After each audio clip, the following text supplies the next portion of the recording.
The night Sarah returned to her mother's old house, she felt the weight of the past pressing against her chest like a hand she couldn't see. The place looked smaller than she remembered, but the darkness inside seemed larger, fuller, as if it had been waiting, growing during all the years she tried to outrun it. She pushed open the front door, expecting the familiar groan of swollen hinges, but it swung inward too easily, gliding with a softness that made her pulse skip. It was as if the house recognized her touch and welcomed it.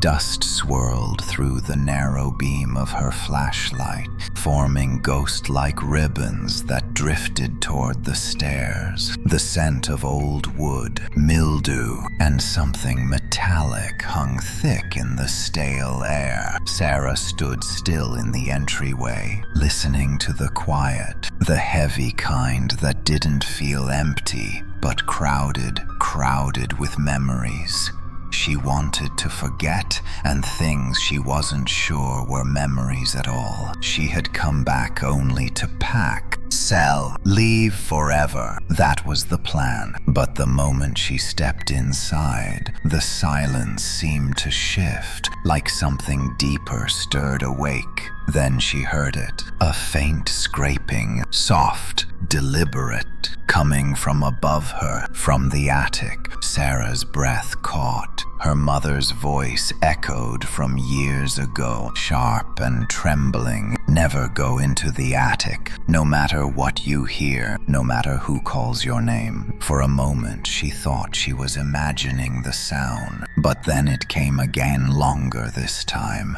like fingernails dragging slowly across wooden boards. The temperature in the house sank, brushing against her skin like cold breath. She swallowed hard and stepped deeper inside. Her boots pressed softly against the floorboards, each step making the shadows tighten around her. She could feel the house adjusting to her presence, bending the air in ways she couldn't explain. She reached the bottom of the staircase, and her flashlight flickered. Then she heard the whisper, "Sarah." She froze so suddenly her ribs ached. The voice didn't echo through the house. It bloomed inside her mind, blooming like a bruise. It was a man's whisper, soft, raspy, and cold as winter air. Something about it tugged at her bones with familiarity she didn't want to acknowledge. Her throat tightened.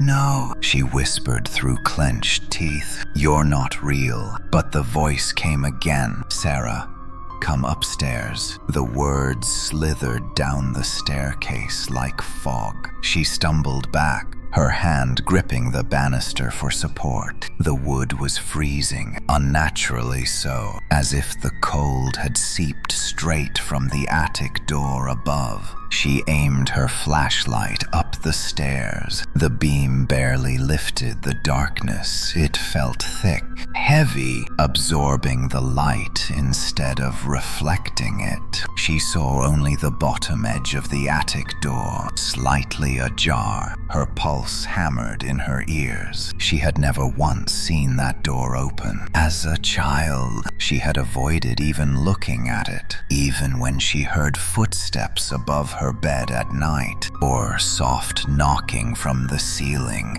while she hid under the covers, pretending not to hear them. She never dared look up. Her mother had always kept the door locked, always, but now it stood cracked open. The scraping sound returned, louder this time, dragging across the boards directly above her. Her breath came short and quick, fogging in the cold air. The attic door creaked, inching wider, metal hinges whispering a sound like a distant sigh. Something was up there, something that knew her name. Sarah squeezed her eyes shut for a moment.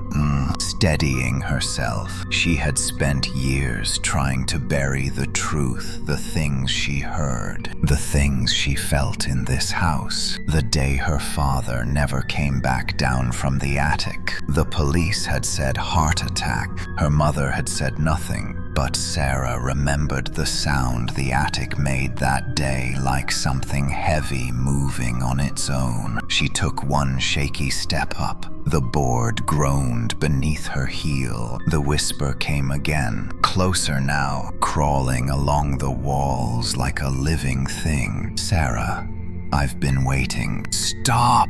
she choked out, her voice barely more than a breath. She wanted to run, but her legs carried her upward, step by slow step, as if the house itself pulled her along. Her flashlight flickered violently, then steadied with a dim, sickly glow. Halfway up the staircase, she felt a sudden pressure in the air, thickening around her like invisible hands. Her ears rang, her vision blurred at the edges. She gripped the banister tighter, fighting the dizziness. Then the footsteps started, not hers. Above, slow, heavy, dragging. Each step descended from the attic onto the upper landing with unnatural weight, as if something enormous or something that had forgotten how to walk was forcing its body down the stairs. Sarah's heart beat so fast it hurt. She lifted the flashlight with trembling hands, aiming it toward the landing. The beam quivered. Something moved in the darkness. A shadow, but not one cast by her or the narrow light. This shadow bent wrong. It stretched up the wall, long and crooked, as if belonging to something tall, too tall. Stepping toward her from the ceiling above,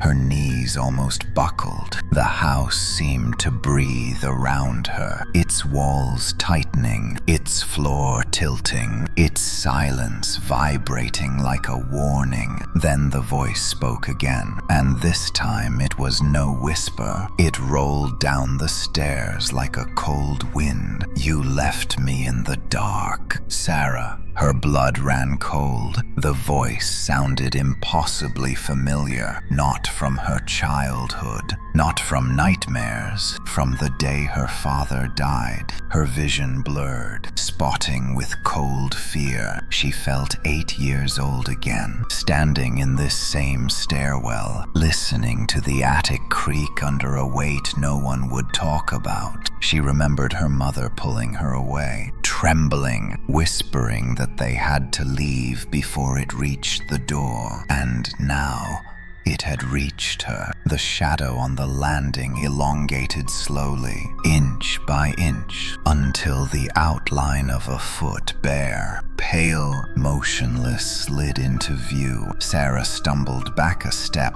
but the voice curled through the air like smoke, wrapping around her limbs. Her breath, her will. "Come upstairs." The flashlight sputtered, the beam shattering into fragments of white, and before the darkness swallowed the last trace of light, she saw the unmistakable imprint of a hand, long-fingered, wrong-shaped, curling around the edge of the attic door, reaching for her. Sarah's breath trembled in her throat as the flashlight died completely, leaving her wrapped in a suffocating veil of darkness thick enough to feel. She stood frozen on the staircase, unable to move, barely able to breathe. Her fingers clawed instinctively at the banister, nails scraping against the splintered wood as the air grew unbearably colder with every passing second, as though the house itself inhaled the warmth from her body. The shadow on the landing did not retreat. It expanded, unfurling like black smoke taking shape. stretching down the wall, distorting itself into angles that should not have existed. Sarah's mind screamed at her to run, to turn back down the stairs, to escape into the night, no matter what waited outside, but her legs refused to obey. It was as if the weight of every childhood fear she had ever buried pressed its full, crushing force against her spine, keeping her rooted in place like prey caught in a predator's gaze. A sudden knock echoed from the attic above, one sharp, heavy impact that shook dust loose from the rafters. Sarah flinched violently, gripping the railing so hard her knuckles burned white. Then came another knock, and another, each one closer, each one impossibly deliberate. Her heart pounded so fiercely that it hurt. Then the voice spoke again. "I'm still here." It didn't float through the air this time.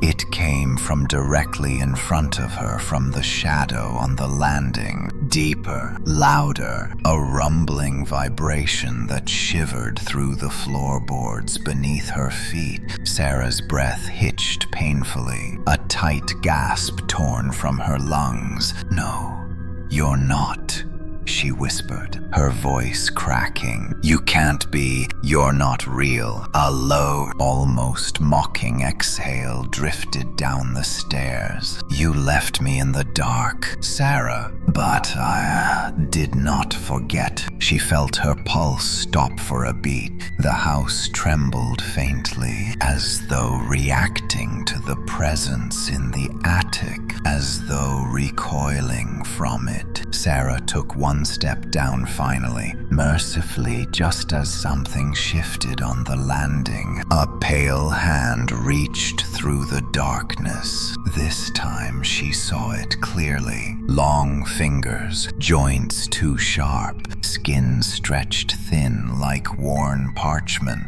The hand groped blindly at the air, curling and flexing as though tasting the space around it. Looking for her, Sarah stumbled back, her heel sliding on the old wood. She nearly fell, but caught herself, gripping the banister with shaking hands. Panic exploded through her chest. Something primal, something instinctual screamed inside her. "Get out! Get out now!" But just as she turned to flee, the house changed. The floorboards below her groaned, twisting. The staircase warped subtly, shifting its angle so she felt as though the house itself was trying to tilt her back toward the thing on the landing. Sarah's hands tightened on the railing as the shadows around her swelled and pulsed. "You're not my father," she whispered, forcing the words out even as cold sweat dripped down her spine. "You sound like him, but you're not him." Silence fell. For a moment, she hoped the thing would retreat, that the voice had been nothing but the echo of a memory distorted by fear. But then something laughed, a soft, wet, broken sound. "No, Sarah, I am not your father." The darkness seemed to ripple with the words, pressing against her like a cold wind. "But he is still with me."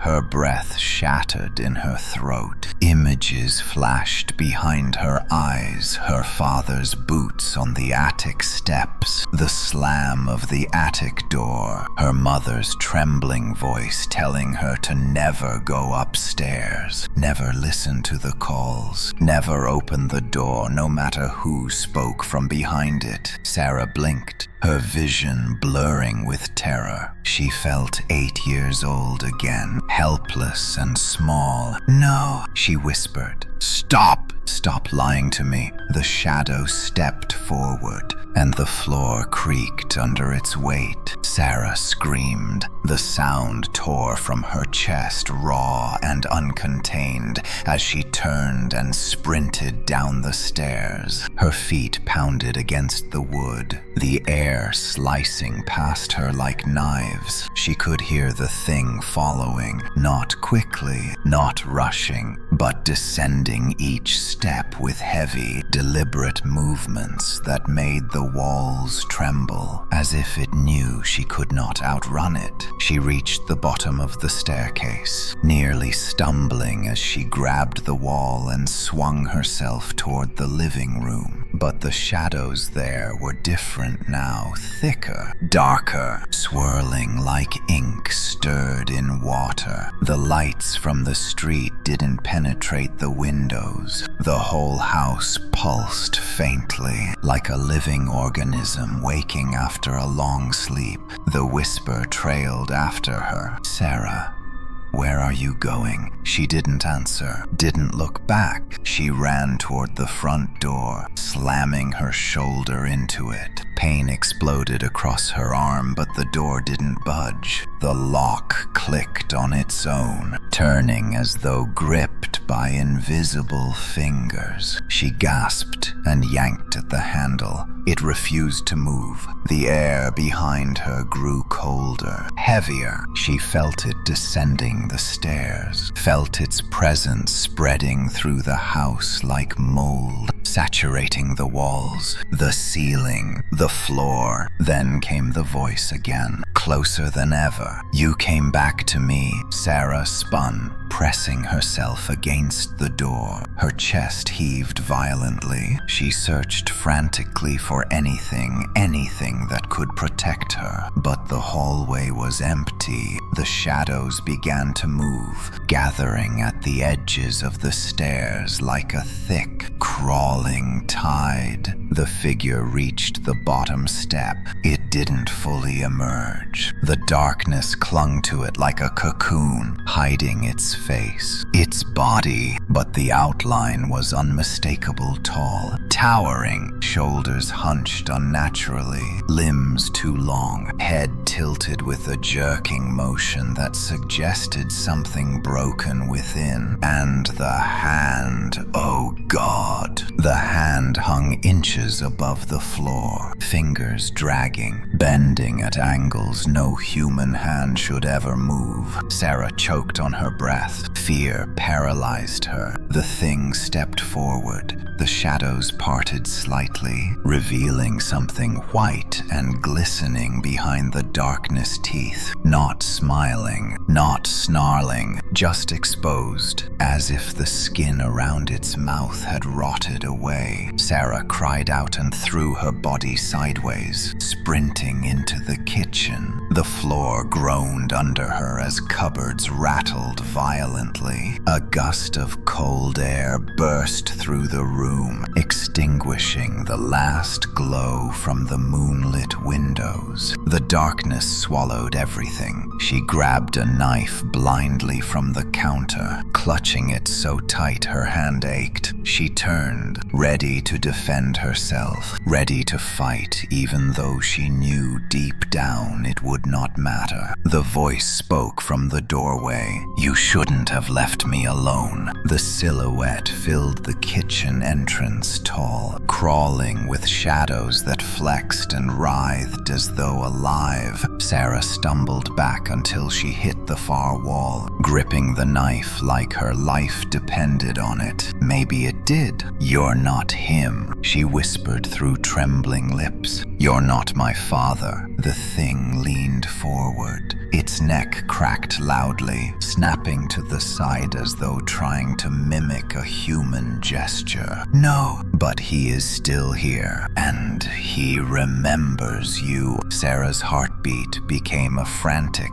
painful drum inside her chest. She felt the room spinning, felt the breath of the creature spilling across the tile floor like cold mist. Then, as the thing took one slow step toward her, the attic above the house groaned loudly, so violently that the whole structure shook. Something else was up there, something even worse, and both of them Both of them seemed to know her name. Sarah's fingers tightened around the knife until the metal bit sharply into her palm. She didn't dare look away from the thing standing in the kitchen doorway, its silhouette seeming to grow larger the longer she stared. The air grew so cold that each exhale escaped her lips like smoke. A deep hum vibrated through the floorboards beneath her, as if something massive shifted inside the bones of the house. She pressed her back harder against the wallpaper scratching her skin, her breath jagged. The creature's shadow stretched across the floor, inching toward her like spilled ink. Sarah felt a tremor of pure, primal terror run through her. Her hand shook violently, the knife trembling, but she refused to drop it. She didn't know if a blade could harm something like this, but she clung to the one sliver of control she had left. The voice came again. "You cannot hide from the dark, Sarah." Its tone had changed, deeper now, more layered, as if more than one voice spoke through the same crooked mouth. Sarah felt the sound vibrate in her ribs, as though her bones were tuning forks. Then she heard something else. From above, a dragging, slow, heavy, coming directly from the attic. The creature in the doorway froze, its head jerked toward the ceiling too fast, like its neck was made of snapped branches. The darkness around it throbbed, reacting to the new sound from above. The attic boards groaned again, followed by a deep, wet thud that made dust rain down from the ceiling. Then came a second sound, a whisper, faint, distorted. "Sarah." Her eyes widened, her breath catching in her throat. That voice, unlike the one in front of her, didn't feel cold or monstrous. It was faint, trembling, almost human, but it couldn't be, not after all these years. The creature in the doorway let out a low, rattling growl, a sound that scraped at the inside of Sarah's ears. Its body twitched, as though resisting something pulling at it from above.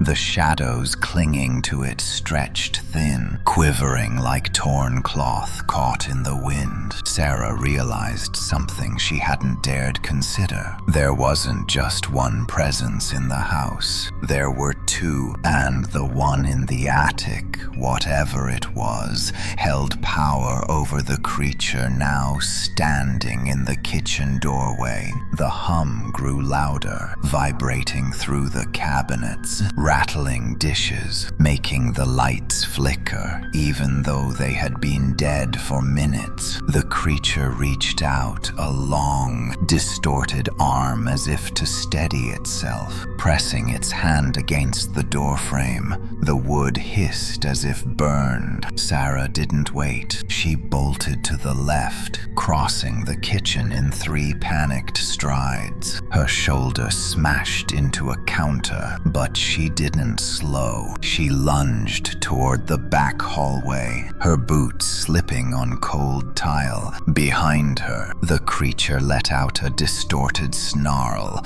and the shadowy mass lunged forward. She didn't look back. She couldn't look back. She sprinted toward the laundry room, skidding around the corner, nearly falling as she slammed her hip against the washing machine. Pain shot through her side, but she pushed on. Her hands fumbled in the dark, searching for the back door handle. Her fingers brushed metal. She grabbed it, twisted, locked. No matter how hard she turned, the lock refused to budge, frozen in place, like the house itself wanted to keep her trapped. Sarah cursed under her breath. panic rising through her like boiling water. She slammed her shoulder into the door. Nothing. Again. Still nothing. Behind her, the sound of the creature entering the hallway echoed like a rolling thunder, heavy, dragging steps that scraped against the floor as if it had too many limbs moving at once. The darkness shifted with it, crawling up the walls, devouring what little light remained. She spun around, knife shaking in her grip. Her breath came out in broken gasps. The creature turned the corner, half hidden in shadow, half exposed in the faint moonlight. And this time, she saw its eyes. They glowed faintly beneath the swirling black mass, pale, milky, unfocused. Empty eyes that did not reflect light, but swallowed it. Sarah's heart hammered painfully. For a split second, she thought she saw something. Someone flicker behind them. Her father, not his face, not fully, but the shape of his eyes, the broken grief behind them. Her pulse shattered. "No," she whispered, shaking her head. "You're not him. You're not him." The creature stepped closer, and the temperature plummeted so fast that frost bloomed across the tiles. Its voice spilled out, colder than before. "He called to you from the attic, but you never answered." Sarah choked, biting back a sob as memories clawed at her. Her father's footsteps pounding inside the attic, her mother's hand yanking her away, the sound of someone crying behind the attic door, and her mother whispering, "Don't listen, don't answer, don't ever go up there." The attic thudded again. This time the blow was so hard, the entire ceiling bowed downward. A crack split open across the plaster, dust raining down like bone ash. The creature flinched, its body contorting violently as if recoiling from the force above. The shadows around it shrieked, the sound piercing and metallic. Then the attic voice whispered again louder, "Sarah, don't let it take you." She froze. Her father had never called her name like that, never with fear in his voice. Whoever or whatever was in the attic wasn't him. The creature lunged. Sarah threw herself aside, rolling across the cold tile. Its arm sliced through the air where she had just been, colliding with the wall. The impact cracked the plaster, sending pieces flying. Sarah scrambled to her feet, darting toward the narrow door leading to the basement stairs. She didn't want to go down there. She didn't want to go anywhere, but she wanted to die even less. She wrenched the door open and hurled herself inside, slamming it shut behind her. She practically fell down the first few steps, catching herself on the railing. The basement was pitch black, the air thick with damp earth and mold. The wooden stairs groaned beneath her as she descended deeper into the suffocating dark. Behind her, something slammed against the door. Once, twice. The third time, the impact splintered the wood, fragments bursting inward like shrapnel. Sarah covered her head, stumbling backward, nearly losing her footing. The creature pressed against the door, its long fingers sliding through the cracks. Reaching, she backed away, step after step. But then she stopped because she heard something else. Breathing, deep, wet, slow, not from above, not from the creature, from the basement itself. A low, rattling exhale leaked from the darkness ahead. The shadows thickened, shifting slowly as though something massive moved unseen. Sarah's skin crawled with a cold so deep it felt like her blood was freezing in her veins. There was something down here, too. The house wasn't waking up. It had never been asleep. And now, Everything inside it, everything that remembered her name, was coming for her. The basement swallowed Sarah in total darkness. The door above her groaned as the creature pushed against it, each impact sending tremors down the staircase and into her bones. She clutched the railing with one hand, the knife with the other, her breath trembling violently. The air down here was different, thicker, colder, alive in a way that made her stomach twist. She could smell damp earth, mold, and something else that made her skin crawl. A metallic scent, faint but unmistakable, like rust or dried blood.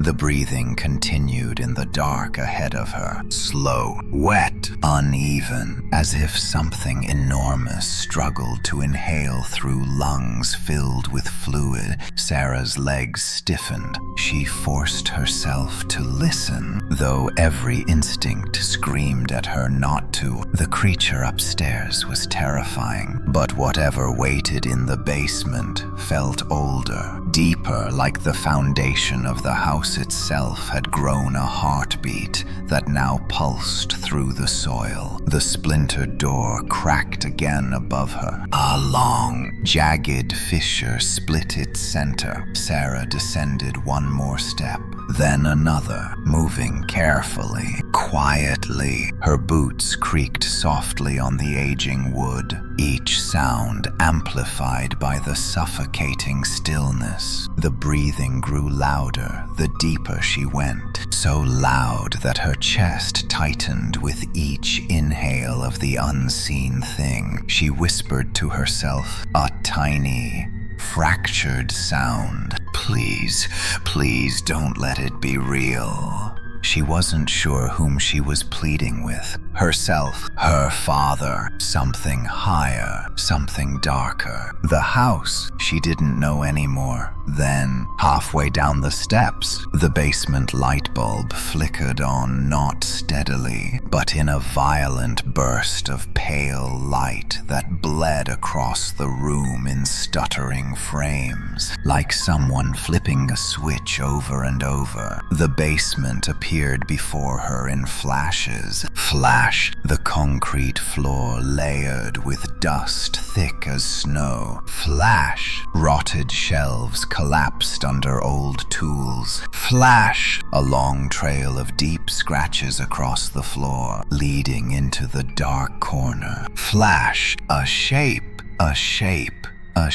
shifting. Sarah jolted, gripping the railing so hard her fingers numbed. The light went out again, plunging her back into total blackness. Her breath stuck in her throat as the breathing below her paused, as if the thing could see her now, as if the flickering light had given it her silhouette. A heavy thud echoed through the basement, not from the stairs, from the dirt floor in the far corner. Whatever it was moving. Then the attic boomed above her so violently that the walls shuddered. Sarah clung to the railing, trying not to cry out as dust rained from the basement ceiling, coating her hair and shoulders. Two presences above one in the attic and one on the main floor now seemed to react to each other, their movements synchronized like the shifting of tectonic plates. The entity upstairs snarled, a guttural distortion of anger and fear tangled together, and below her, the breathing stuttered in response, as if the monster in the basement was waking because the one above was calling to it. Sarah stumbled backward a step. Her heel caught on a loose board, sending her lurching sideways. She grabbed onto the banister to steady herself, but the moment her hand touched it, something cold brushed against her fingers. She froze. Very slowly, she lifted her hand, a child's handprint, small, perfect, and smeared in something dark had appeared on the banister rail where she touched it. Her breath hitched in her lungs. No, no, no. A child. There had been no children here in decades, except her eyes widened as a memory cracked open from the deepest part of her mind. She saw herself at 7 years old, standing at the top of the basement stairs, while her father shouted for her mother to bring a flashlight.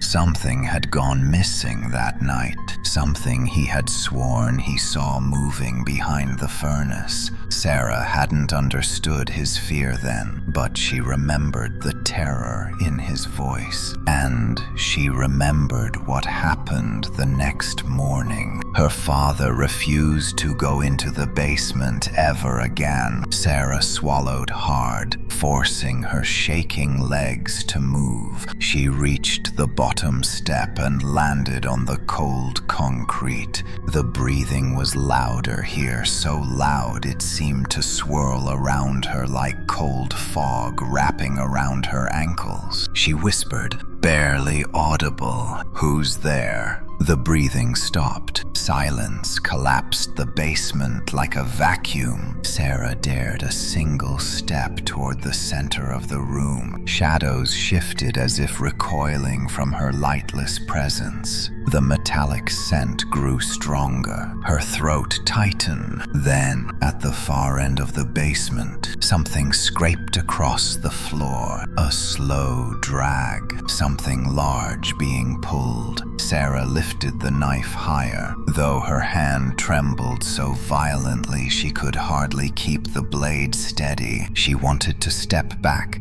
to retreat upstairs, but the door behind her slammed suddenly as the creature above pounded its full weight against it. Sarah flinched and stumbled back into the room, but she didn't hit the wall. She hit something soft, something warm, something breathing. Her blood went cold. Very slowly, she turned her head. In the darkness behind her, two pale eyes stared back close enough she felt their cold air on her face. They blinked once, the sound wet and slow. Sarah screamed and swung the knife blindly. The blade sliced through empty air as the thing vanished into the darkness with impossible speed. A deep rumbling laugh echoed from somewhere in the room, circling her like a predator toying with prey. Her hands shook uncontrollably. "Stay away from me," she shouted. The laugh deepened. Then the basement light flickered again, this time staying on, and Sarah saw it. The thing that lived below the house. It was enormous not in size, but in presence. A twisted, half-formed shape hunched near the furnace, its limbs too long, dragging across the floor like roots ripped from the earth. Its skin was grayish and stretched thin over its bones. Its face was wrong, a hollow cavity where a mouth should be, and above it, those pale eyes, lifeless, searching, furious, and on its chest, a torn patch of fabric, blue, familiar, her father's old work shirt. Her heart cracked open. The thing in the kitchen was not her father. This one, this creature in the basement, had taken something from him. The ground trembled. The creature in the kitchen roared upstairs, the sound of its rage tearing through the floorboards. The basement creature growled back, deeper and older, as if responding to a rival. Two monsters, both part of the same house, both remembering her. She stumbled backward, desperate to escape. but the basement door splintered open above her. The kitchen creature pushed through, black mass cascading down the stairs like an avalanche of living shadow. The basement creature straightened, its bones cracking loudly, its head snapping towards Sarah as if making a decision. Then both monsters moved toward her, from above, from below. She was trapped. The house groaned. The attic thudded thunderously, shaking everything. And then, from the very top of the house, a new voice screamed her name. Not a whisper, not a threat, a warning. Sarah. The monsters froze.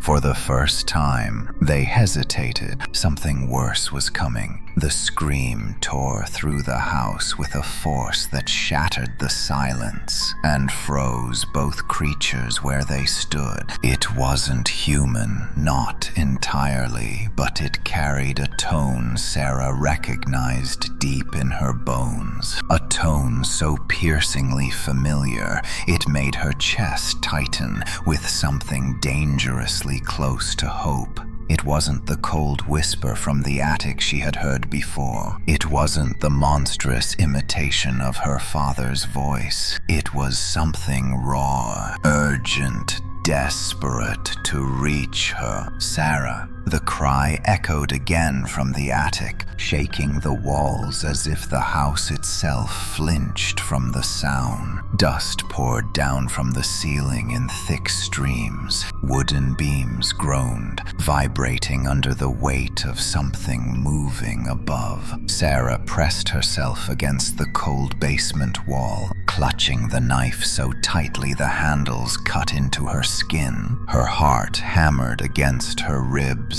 beating so loud she thought the creatures could hear it. The kitchen creature, halfway down the stairs, twisted its head sharply toward the attic, shadows peeling off its form like strips of wet paper. Its breath rattled through the stairwell, a terrible rasp that seemed laced with fury. The basement creature, hunched near the furnace, bared its pale, lidless eyes toward the ceiling, its entire body stiffening as if threatened by whatever was coming. Sarah didn't move, couldn't move. For the first time since she stepped foot into the house, the monsters seemed afraid. The attic thudded again, harder this time. A shockwave rippled through the walls, rattling the pipes. The kitchen creature hissed low and violent, its shadowy limbs curling inward protectively. The basement creature took one slow step back,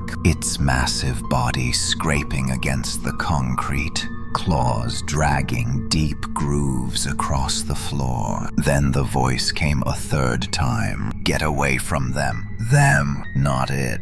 Them. Sarah's breath caught. Whoever or whatever was in the attic wasn't speaking to the creatures. It was speaking to her. The thudding from above intensified into a rapid pounding, each blow landing with enough force to bend the floorboards beneath Sarah's feet. She stared up at the basement ceiling, eyes wide, as fine cracks spidered outward across the plaster in an expanding web. Something was trying to break through, something powerful, something angry. The kitchen creature shrieked, a distorted, choking cry that sounded like metal scraping against bone. The shadows around it thickened, swirling faster as it crouched on all fours, its body contorting violently, its long arms dragged against the steps as it tried to retreat back up the staircase away from whatever descended the attic. The basement creature responded with a low, guttural growl, its breath steaming in the frigid air. It turned its head towards Sarah again, its pale pale eyes seeming to flicker with something like recognition or hunger. It took a step toward her. Sarah tightened her grip on the knife, her trembling hand raising it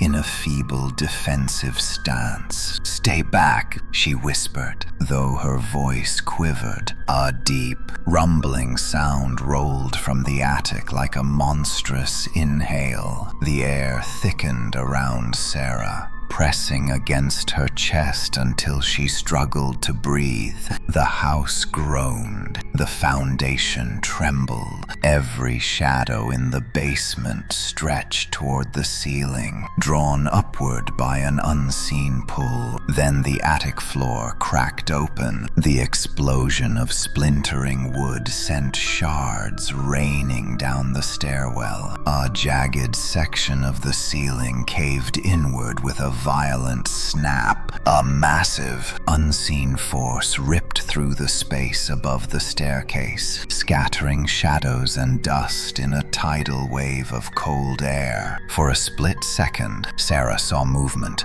Something large, something shifting, but it vanished as quickly as it appeared. The kitchen creature convulsed, thrown violently backward by an invisible blast that hurled it against the stairs. It let out a distorted shriek as its limbs flailed, tangled in living shadow. The basement creature recoiled sharply, its back arched, its chest heaving. A deep growl rumbled through its hollow throat. The attic voice thundered again. "Louder, clearer. You need to move. Sarah, now." Sarah didn't think. She ran. Her boots pounded across the concrete as she sprinted across the basement, scanning frantically for any exit, a window, a crawl space. Anything but every corner only led into darkness or unfinished stone walls. She stumbled past old tools, broken crates, rusting pipes. The air grew colder with each step, forcing icy needles into her lungs. Behind her, both creatures roared at once, not at her, at each other. The kitchen monster lunged down the staircase, shadowy limbs snapping outward like blades. The basement creature surged forward with brute force, leaping across the room with terrifying speed. Their bodies collided in a violent tangle of claws, bone, and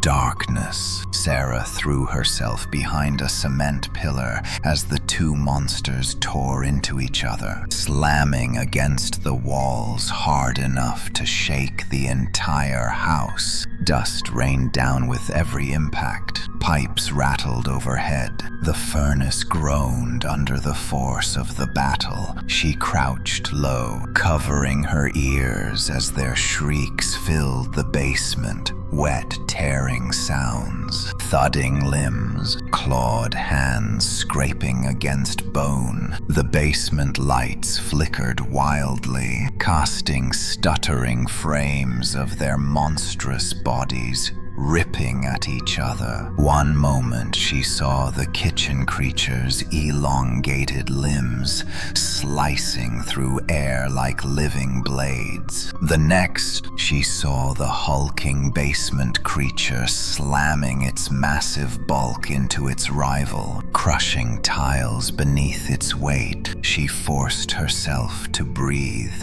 to think, "I have to get out. I have to get out." The attic voice called again, strained. "Hurry, they will tear you apart." Sarah crawled out from behind the pillar. Desperate, she scanned the far wall and saw it. A small window, half buried behind shelves, just big enough for her to squeeze through. She bolted toward it. The creature slammed into the furnace behind her, the sound thunderous. A metal pipe burst, steam hissing violently into the air. Sarah felt the heat lash across her back, forcing a sharp cry from her throat. She didn't stop, didn't dare slow down. She reached the window and clawed at the latch. Rust flaked under her fingers, cutting her palms. She yanked hard. The latch didn't move. She gritted her teeth and pulled again, her entire body shaking with effort. Above her, the attic creature roared, a sound so powerful it vibrated through her skull. The latch snapped open. Sarah shoved at the glass pane, forcing it up inch by inch. Cold night air rushed in, slicing across her face like knives. She hauled herself up, shoulders squeezing through, chest scraping against the frame. She kicked off the wall, trying to push her body through. Then something grabbed her ankle, long, icy fingers. Her heart stopped. She glanced back and saw the basement creature's pale arms stretched toward her, its claws digging into her boot as it pulled her back with violent strength. Its empty white eyes glowed in the flickering light, hatred burning through them. "No, no, please let go," she thrashed, kicking wildly at its grasp. Her heel connected with something, a jaw, a skull. She didn't know, but the creature hissed sharply. Its grip loosened for a split second. Not enough. The kitchen creature tackled it from the side, slamming it into the wall so hard the concrete cracked. Their bodies writhed in a tangled mass of shadows and bone. Sarah seized her chance. She kicked again hard. Her foot tore free. She lunged through the window, scraping her arms raw on the frame, and tumbled into the frozen dirt outside. Her palms smashed into gravel. Her knees hit cold ground. Her breath caught in her chest. Behind her, the monsters shrieked in fury. She scrambled up, slipping in the wet grass as she staggered away from the house. The wind howled. Then from the attic window above, a silhouette appeared, tall, human-shaped, watching her. "Run!" the voice whispered, no longer booming, just pleading. Before they follow, the night air hit Sarah like a blade, cold, sharp, merciless. It filled her lungs too fast, too deep, burning her chest as she staggered away from the house. Her legs buckled beneath her, trembling from adrenaline and raw terror. Gravel scraped her palms as she scrambled forward on all fours, desperate to put as much distance as possible between herself and the basement window she had just escaped through. Behind her, the shrieks of the two creatures cut through the night like metal screaming. Her breath came out in short bursts as she pushed herself to her feet and ran blindly, instinctively across the uneven yard. The grass whispered against her shins, cold dew soaking through her jeans. But she didn't look down, didn't look anywhere except ahead. She risked a glance over her shoulder. The basement window rattled. Something slammed against it from the inside. Then another impact. Then silence. Too much silence. Sarah's pulse spiked. She slowed, feet dragging through the wet grass. Her gaze locked on the dark shape of the house. The basement window sat still, half open, the faint glow of a flickering bulb beneath it. A chill prickled her spine as the attic silhouette, a tall, motionless figure framed in the moonlight, continued watching her from above. Her voice barely formed a whisper. "Who are you?"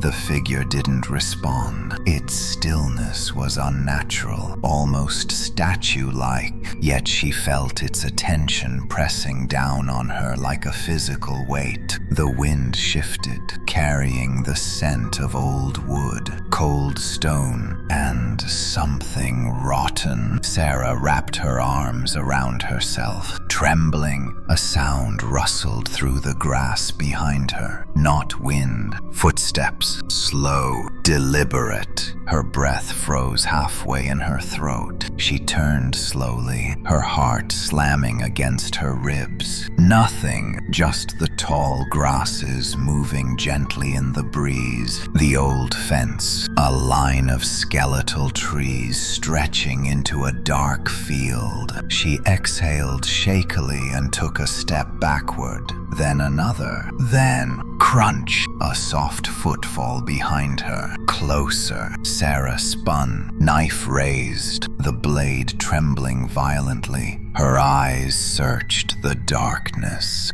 Nothing but the moonlit field and the shadows of half-dead trees reaching toward the sky like thin, crooked fingers. Her pulse thudded painfully loud. "Who's there?" she whispered. The field remained still until a new sound rose, not behind her, not ahead, above. A slow creak. The attic window. Sarah looked up. The silhouette had moved. It was no longer standing with rigid stillness. Now it leaned forward slightly, one hand gripping the wooden frame, as though preparing to climb out. The moonlight outlined the figure's long, human-like limbs, too long, and the shadowy void where its eyes should have been. A jolt of primal terror shot through her. No stay away, as if responding to her voice. The silhouette froze, its head tilted, the motion sharp,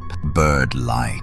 A moment passed, a heartbeat held hostage. Then the attic voice, soft now, strained. "Don't let them catch you outside." Sarah's breath wavered. What does that mean? A heavy thud vibrated from the basement window, so powerful the glass cracked. The attic figure turned sharply toward the sound. Then it whispered again, "They're coming." The basement window exploded outward. Sarah screamed as shards of glass rained across the yard. From the shattered frame, a mass of writhing shadow shot upward, dispersing into the night air like smoke. The basement creature's pale hand clawed at the earth, dragging its enormous body out of the narrow opening with a sickening, bone-tearing crunch. Behind it, another shape surged upward, dark, violent. Broken the kitchen creature bursting free like a shadow erupting from a deeper shadow. Both monsters tumbled onto the yard, and they saw her. Sarah turned and ran. Her feet hammered the earth, slipping on wet grass, stumbling over roots. The field behind the house stretched endlessly, merging with darkness. She didn't know where she was going, didn't care. Anywhere was safer than here. Anywhere was safer than behind her. She heard them following, the heavy thudding of the basement monster, the slithering rush of the shadow creature, and something else, footsteps too soft,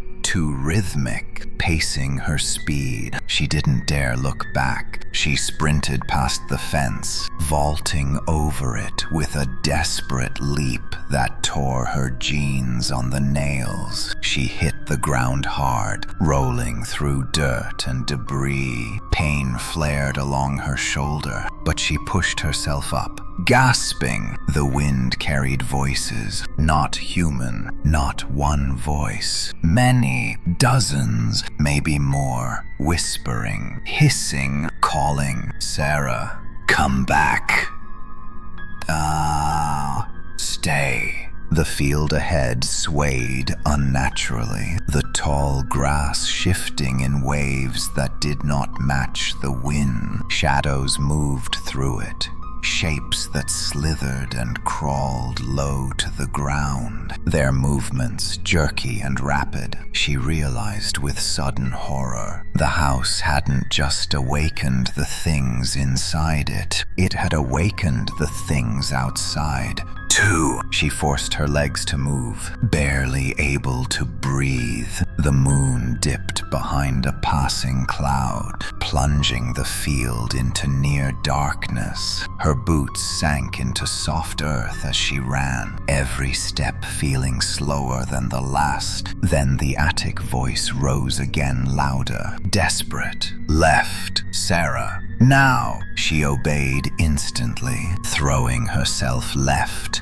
just as something enormous burst through the grass, where she would have been a pale limb, misshapen and clawed, slamming into the earth with a deafening crack. The basement creature. It dragged its bulk sideways through the field, grass bending and snapping around it. Behind it, the kitchen creature darted like a streaking shadow, weaving unnaturally fast between tufts of grass. Sarah stumbled toward an old tree line, her boots hitting exposed roots and gnarled soil. Every breath burned like ice. She reached the edge of the woods and dove into the darkness, branches whipping against her face, roots tearing at her ankles. The trees swallowed her whole. The darkness inside was thicker, deeper, ancient. She pressed herself behind a fallen log, kneeling in the damp soil, chest heaving. She covered her mouth to quiet her breathing. The monsters reached the tree line.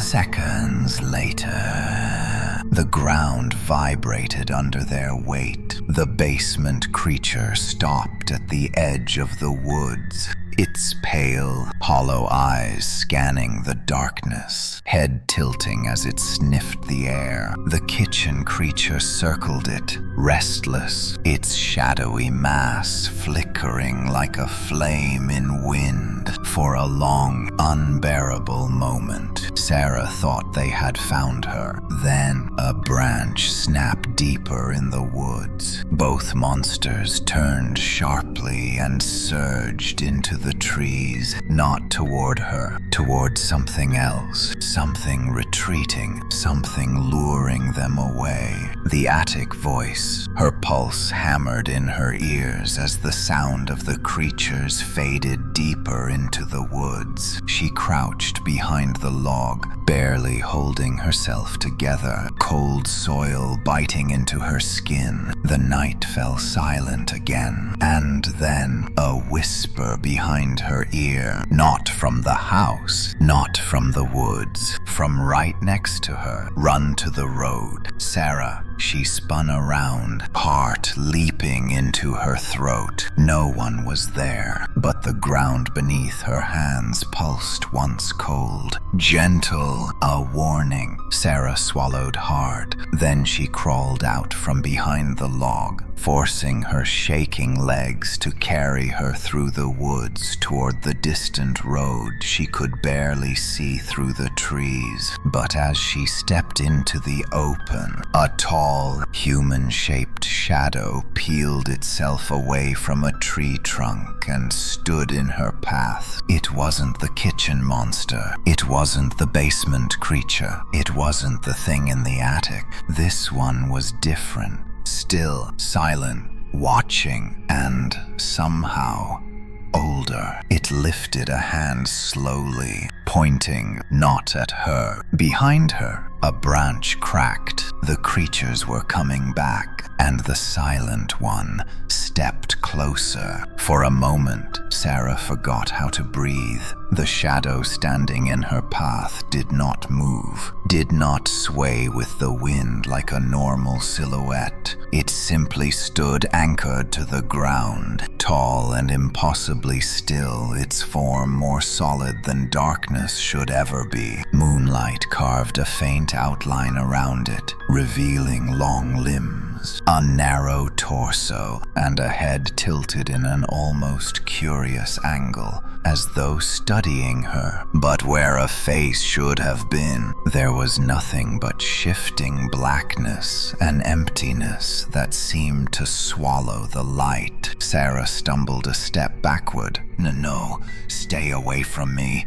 The shadow didn't respond. It raised its hand again slowly, deliberately, its long fingers curling upward like the branches of a dead tree. It pointed past her, deeper into the woods, the same direction the creatures had run. Behind you, the message was silent, but she felt it as clearly as if the shadow had whispered the words into her skull. Another crack echoed in the forest behind her, heavier this time. Closer. Sarah's legs trembled violently. She whipped around just in time to see trees shifting, branches snapping, something massive moving in the darkness. They were coming back. She turned again to face the shadowy figure blocking her path, her voice barely a broken gasp. "Don't hurt me,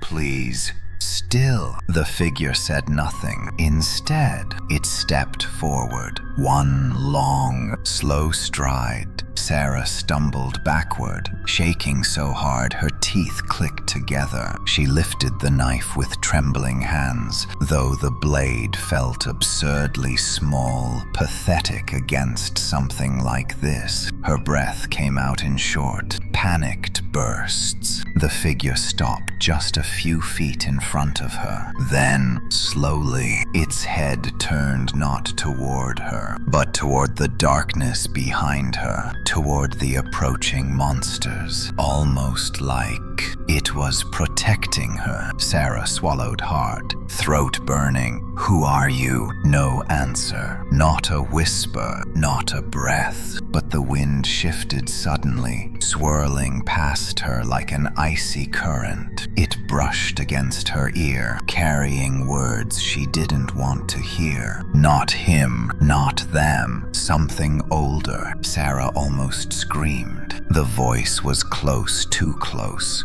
But it didn't belong to the shadow figure in front of her. It didn't belong to the attic creature either. It was something new, something watching. The trees behind her shuddered. She heard a roar, the basement creature's guttural, hollow howl followed by the scraping, rushing movements of the shadow creature. They were barreling through the woods, drawn by the sound of her voice, the scent of her fear, or perhaps simply by the pull of the house itself. Sarah turned to run, but the shadow figure moved faster. It stepped directly into her path again, blocking her escape. Lifting one elongated arm in a warning gesture, Sarah stumbled to a halt, panic clawing at her chest. "Move," she cried, voice cracking. "Please, I have to get out." The figure shook its head, not as a human would. The motion was slow, eerie, like the sway of a dead branch bending in the breeze. Then it stepped closer, close enough for her to feel the cold radiating from its form,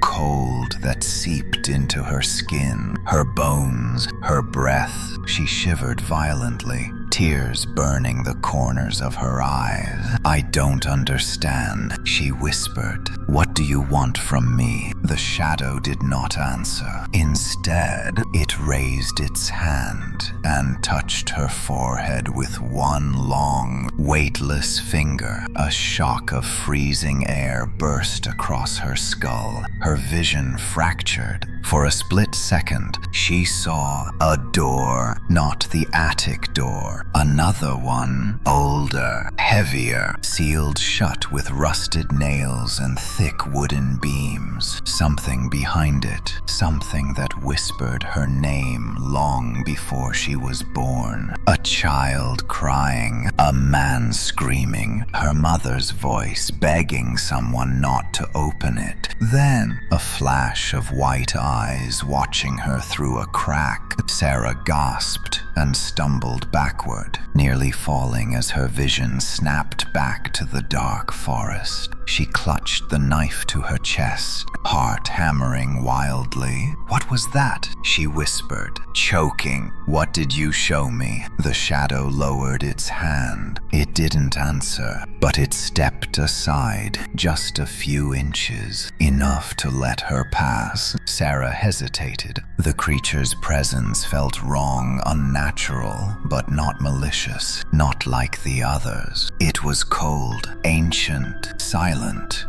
but not hungry. The basement creature shrieked again. The trees cracked, and something huge barreled between the trunks. Sarah's head whipped toward the sound. Blood roared in her ears. She pushed past the silent shadow and ran. Branches whipped her arms as she sprinted through the woods, her breath coming in ragged gasps. The dirt slipped under her boots, roots grabbing at her ankles. The cold air sliced her lungs. She could barely see the faint glow of the road through the trees ahead. Behind her, the forest erupted in chaos. The basement creature thundered through, slamming into trees, shaking the ground with every step. The shadow creature zipped between trunks, shrieking in distorted, inhuman tones. They were following her, hunting her, driven by something deeper than hunger. Driven by the house, she burst out of the trees and into the open ditch beside the old road, stumbling as her feet hit gravel. Her lungs screamed. Her legs felt like jelly. She dragged herself up, slipping on mud, and scrambled onto the cracked asphalt. The road stretched in both directions, empty, silent, endless. She didn't know which way to run, left or right. The forest behind her groaned under the weight of the things inside it. She chose a direction right and sprinted down the road with everything she had left. Her heartbeat roared in her ears. Her breath tore from her throat in broken screams she couldn't stop. Then a sound echoed from behind her, a slow, steady rhythm. Footsteps, not heavy, not monstrous, human. Sarah's blood froze. She turned. A man was walking down the center of the road, tall, thin, wearing old, dirt-stained clothes. His face was hidden by the shadow of his hooded jacket. He walked with calm, measured steps as if he were out for a midnight stroll and not stepping out of the nightmare behind her. Sarah backed up,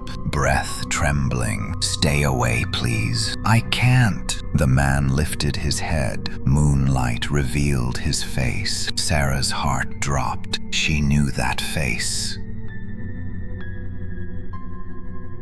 She hadn't seen it in years, but she recognized it instantly. Her father, or what was left of him. His eyes were wrong empty, pale, hollow like the creature in the basement, but his face was unmistakable. He spoke, and the voice was exactly as she remembered. "Sarah, come home." Her legs gave out.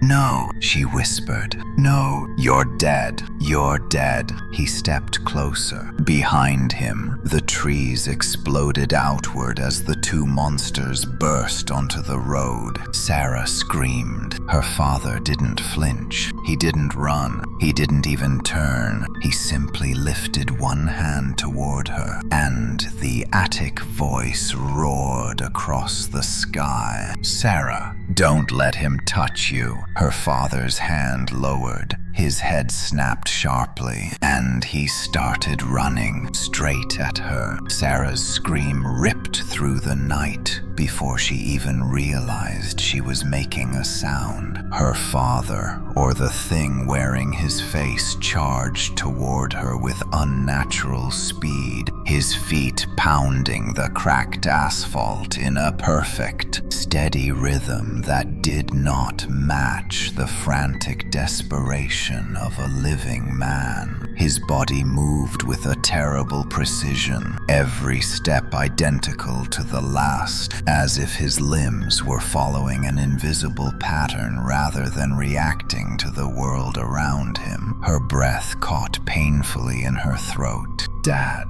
The word escaped before she could stop it, but the thing didn't slow, didn't hesitate, didn't even blink. Its pale eyes locked on her with hollow purpose. Behind him, the two monsters, one massive and pale, the other a writhing shadow, burst onto the road, their shrieks tearing at the night like jagged metal. Yet neither attacked him. They moved beside him, around him, as if guided by him, as if answering to him, as if he was the one leading them. Sarah stumbled backwards so fast, her boots scraped across the pavement. Her lungs burned. Tears blurred her vision. Every survival instinct howled inside her skull. No, this isn't real.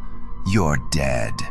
You're dead. Her father's voice cut through the air, calm, quiet, and unmistakable. "Come home, Sarah." His tone was wrong. Too smooth, too steady, too empty. The basement creature shrieked behind him, a hollow roar that made her bones vibrate. The shadow creature skittered sideways across the road like a living stain, its limbs bending at angles that defied anatomy. The trio advanced in unison, their shapes framed by the moonlight in a grotesque procession. Sarah took another step back. Her heel hit a ditch. She fell hard. The sky spun above her. Stars twisted. The knife flew from her hand and landed somewhere in the tall grass. Pain rippled up her arms and spine.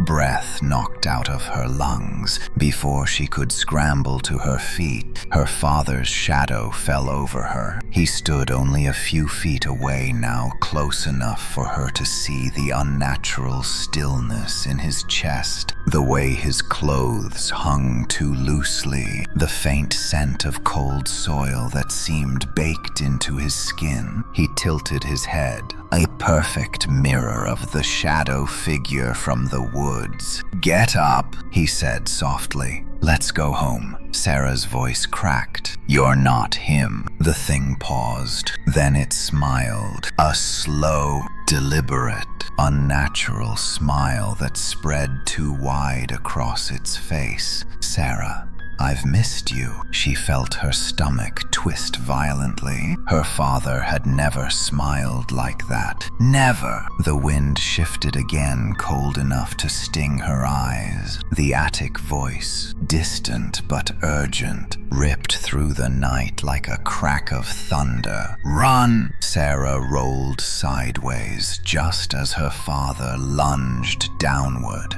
His hands slammed into the pavement where her throat had been a heartbeat earlier. The sound echoed like a bone snapping. She scrambled to her feet, nearly tripping as she sprinted across the asphalt. The creatures surged after her. The basement monster thundered forward, cracking the pavement with each step. The shadow creature moved like smoke, zigzagging across the road with terrifying speed, and her father silent, relentless, ran with the grace of something that no longer felt the weight of its body, something undead, something controlled. Sarah gasped, feet slipping on gravel as she pushed herself toward the only distant glimmer of hope she could see, the faint outline of an old, rusted streetlight further down the road. Civilization, or what remained of it. Branches snapped behind her as the creatures veered into the woods parallel to the road, using the trees for cover as they hunted. She heard the shadow creatures hiss, slithering through the leaves, heard the basement monster's heavy breaths shaking the ground, and over it all, her father's voice, soft, steady, closer. "Stop running, Sarah." She didn't listen. She ran until her lungs threatened to collapse, until her vision blurred, until her legs screamed. The road dipped upward slightly, giving her a few precious seconds of distance. She dared a glance back. All three creatures had vanished from sight. The road behind her was empty, silent. Still, her heart raced in confused terror. Where are they?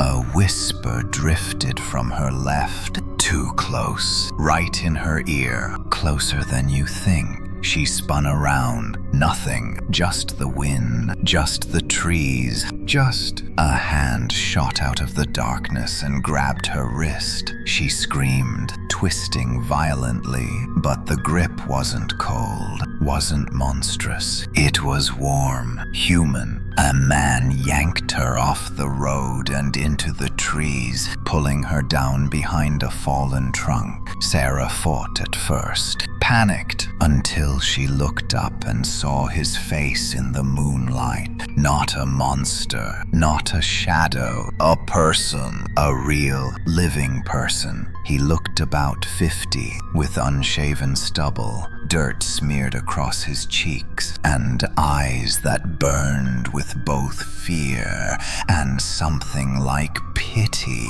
He whispered harshly, "You need to stay quiet, very quiet." Sarah shuddered, chest heaving. Who are you?" The man shook his head. "Not now." He pressed a trembling finger to his lips. A second later, footsteps echoed across the road, slow, measured. Her father's footsteps. Sarah clamped her hand over her mouth to stifle a cry. The man beside her froze completely, barely breathing. Her father emerged from the darkness, walking down the center of the road with that same steady, unnatural rhythm. His pale eyes scanned the trees, unblinking, searching, looking for her, for them. Sarah's entire body shook.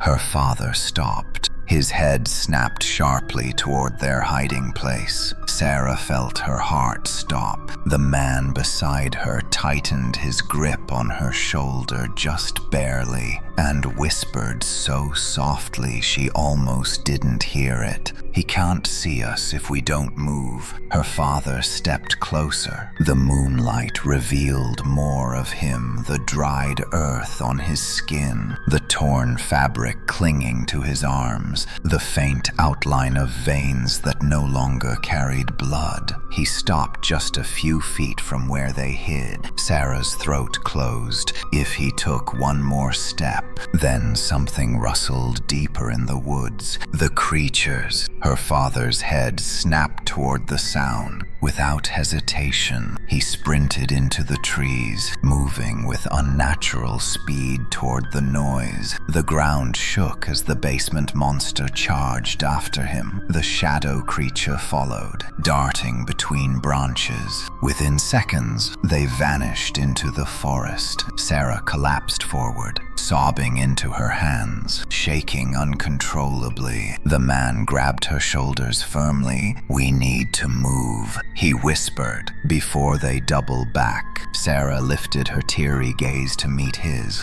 Please, she choked. Tell me what's happening. What are those things? Why is my father? The man's expression twisted with grief. I'm sorry, he whispered, but your father never left that house. Sarah stared at him, heart pounding. What are you talking about? He swallowed hard. I know because I was there the night it happened. Her blood ran cold. That house, he continued softly. It doesn't let anyone leave. Sarah's voice cracked. Then how are you still alive? The man's gaze shifted to the road, to the darkness beyond, to the monsters hunting them. I didn't say I was alive, he whispered, and the wind went silent. For several long seconds, Sarah could only stare at the man beside her, her breath shuddering in her chest as his final words sank into her bones like ice. I didn't say I was alive. The night suddenly felt colder. The trees surrounding them seemed to lean closer, as though they, too, were listening. Sarah's lips trembled, forming a question she wasn't sure she wanted answered. What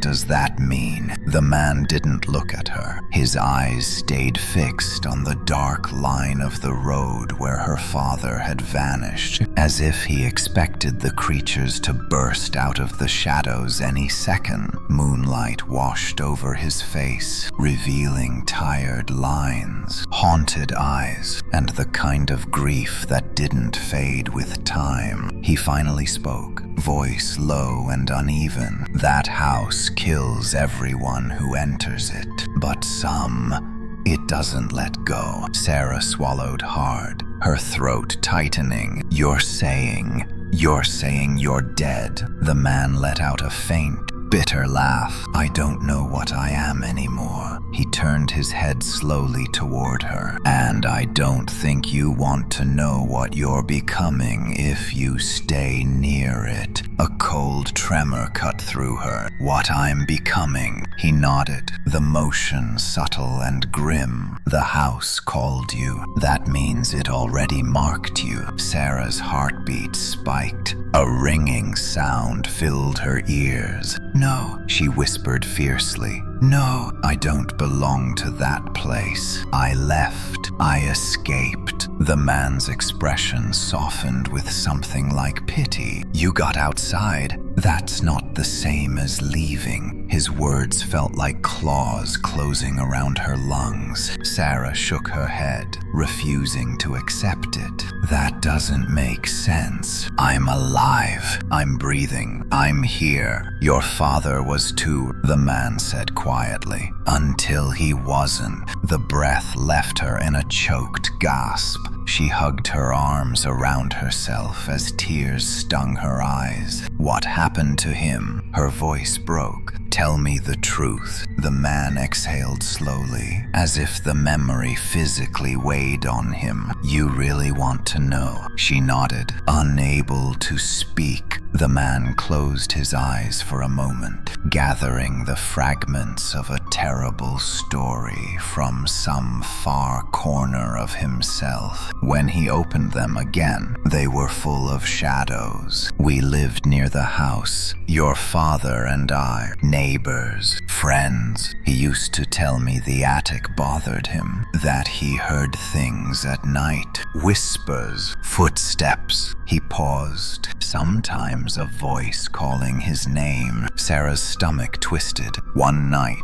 the man continued. He went inside. Your mother begged him not to, but he was convinced something was trapped up there, something that needed help. Sarah's pulse quickened. I remember he told us to stay downstairs. He said he'd check the attic and come right back. The man nodded. He never came back down. A tear slipped down her cheek. She didn't wipe it away. We found him on the stairs the next morning. The man said quietly, just standing there. perfectly still, his head tilted, eyes unfocused, his voice weakened, as if he was listening to something only he could hear. Sarah's breath shook violently. He wouldn't leave the house, the man whispered. Not even when your mother begged him. Not when we tried to pull him out. It was like he was rooted to the floor, like the house had its hands on him. Sarah's entire body stiffened. He followed us with his eyes, the man said, his voice cracking, but his mind was somewhere else, somewhere behind the walls, somewhere deep. He swallowed hard. Next morning, he was gone, not dead, just gone. Like the house swallowed him whole. Sarah covered her mouth, trying not to scream. And after that, the man whispered. Things came out at night, things with his shape, his face, his voice. Sarah closed her eyes tightly as the memory of her father calling her name echoed in her mind, soft, steady, wrong. So I ran. The man finished. I ran further than anyone else ever did. He paused. But the house doesn't forgive escape. Sarah's entire body trembled. So now what? She whispered. What do we do? The man turned toward the road again, expression tightening. Now we try to stay alive long enough to reach someone who can help you. She blinked. Help me? With what? He hesitated. With getting the house out of you. Sarah froze. Out of me. Before the man could answer, the trees on their left rustled violently, branches snapping, leaves scattering like birds startled into flight. The man immediately grabbed her arm. They're coming back. Sarah's heart almost stopped. All of them. No, he swallowed. Worse, the ground vibrated not with footsteps, but with something deeper, older, as if the earth itself recoiled from whatever was moving beneath the forest floor. A low, distant groan echoed through the trees. Not animal, not human, something vast and ancient stirring awake. Sarah's chest tightened painfully. What is that? The man didn't look at her. It's what calls the others, the one that speaks through them. His grip tightened on her arm, the one that wants you most. Sarah's breath fractured in terror. You mean the house? He whispered. The forest exploded. A shockwave of cold air blasted through the trees, bending branches, snuffing out sound. Sarah felt her ears pop as pressure built in her skull. Something enormous moved in the darkness, too large to see, too silent for its size. The man yanked Sarah down flat to the ground. Don't move, he hissed. Sarah's cheek pressed against the cold soil, her heart thundering so loudly she feared it would give her away. Then a figure stepped out from between the trees. Not her father, not the basement monster, not the shadow creature. Something taller, something worse. It didn't walk, it glided, its feet never touching the ground. Its body was long and thin, like a human stretched beyond breaking. Its head nearly scraped the lowest branches. Its limbs dragged behind it, trailing faint streaks of darkness across the forest floor. And where its face should have been, there was only a smooth, pale surface, like blank porcelain. Sarah's breath stopped. The creature tilted its faceless head toward the road, searching, listening. The air around it grew colder than night, colder than winter. Frost bloomed across the leaves and ground, crackling softly. The man squeezed Sarah's arm so tightly it hurt. That's the original, he whispered, the one the house answers to. Sarah fought the urge to scream. The faceless creature lifted one long arm and pointed down the road toward the direction she had come from. Its voice echoed inside her skull. "Sarah." She clamped her hands over her ears, but the voice was inside, burrowing deep. "Come home." Tears spilled down her cheeks. The faceless creature lowered its arm and turned toward her. The man bolted upright. "Run!" Sarah lunged to her feet as the creature surged forward, gliding across the ground with impossible speed. Its elongated shadow stretched toward her like a hand reaching through darkness. Sarah sprinted down the road, lungs burning, legs trembling, breath tearing through her throat. The man ran beside her, grabbing her wrist. "Don't look back," he yelled, but she did, just once. The faceless creature was moving faster, and it was getting closer. Sarah had never run so fast in her life. Every muscle in her legs screamed. Every breath scalded her throat. Every heartbeat slammed against the inside of her ribs like it was trying to claw its way out. The stranger gripped her wrist tightly, pulling her forward as their feet pounded the cracked asphalt. The moonlit road stretched endlessly ahead, twisting through the dead woods like a scar carved into the earth. Behind them came the terrible sound, a soft gliding, a scraping whisper, a coldness that spread through the air like a slow, creeping poison. The faceless creature didn't run. It didn't need to. It simply slid across the ground at a speed no human could match, its elongated limbs swaying behind it like ribbons of darkness. Its blank head tilted slightly forward as if sniffing the trail of their fear. The stranger looked back once, then tightened his grip on Sarah's arm. "Don't let it catch your shadow," he hissed breathlessly. Sarah nearly stumbled. My shadow." "Yeah," he gasped. "It doesn't grab you, it grabs what you cast." Sarah's thoughts scattered in panic. She looked down. The moon stretched a narrow, trembling shadow beneath her feet, trailing behind her like a ribbon. The faceless creature's shadow reached for it. The long, black tendrils slithered across the road like hands. "No, no, no." Her voice tore out of her raw throat. She veered sharply to the side, stumbling off the road and into the grass. The stranger followed, yanking her through a patch of tangled weeds and broken branches. Behind them, the faceless creature glided faster. Their shadows danced wildly, flickering across the uneven ground. "Keep moving," the man shouted. Sarah's lungs burned, her vision blurring with tears as they pushed into a shallow ditch lined with thorny vines. The earth shifted beneath her boots. She nearly slipped, but the stranger pulled her up again. Branches snapped behind them. Cold wind sliced across her back.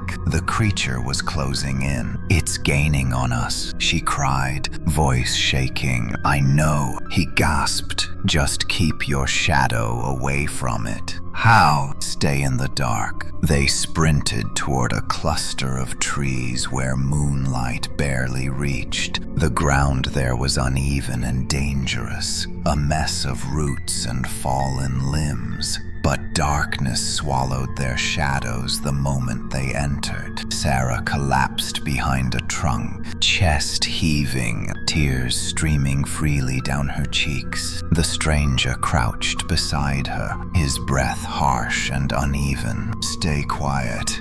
Stay stay still."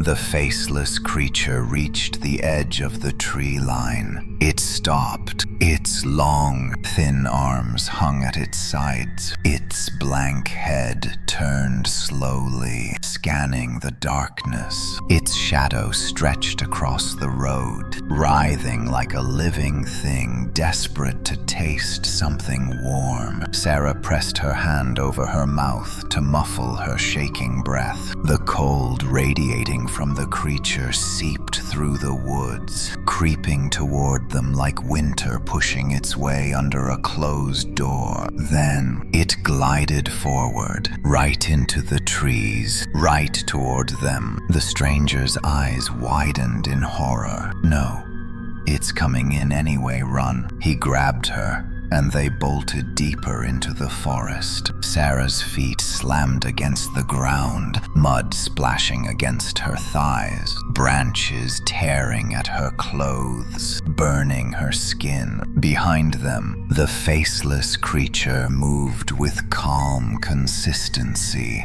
Never rushing, never stumbling, sliding between trunks with impossible fluidity. It made no sound except the low hum of cold air warping around its form. Sarah tripped over a root and hit the ground hard, pain shooting up her knee. She cried out but forced herself to push up. Gasping, the stranger pulled her arm. "We don't stop.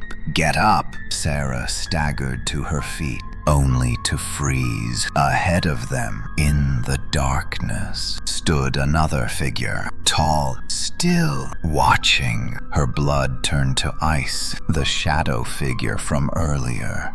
The silent one stood between two trees, its long limbs blending with the night, its featureless face turned toward them. The stranger cursed under his breath. "Not now. Not it too."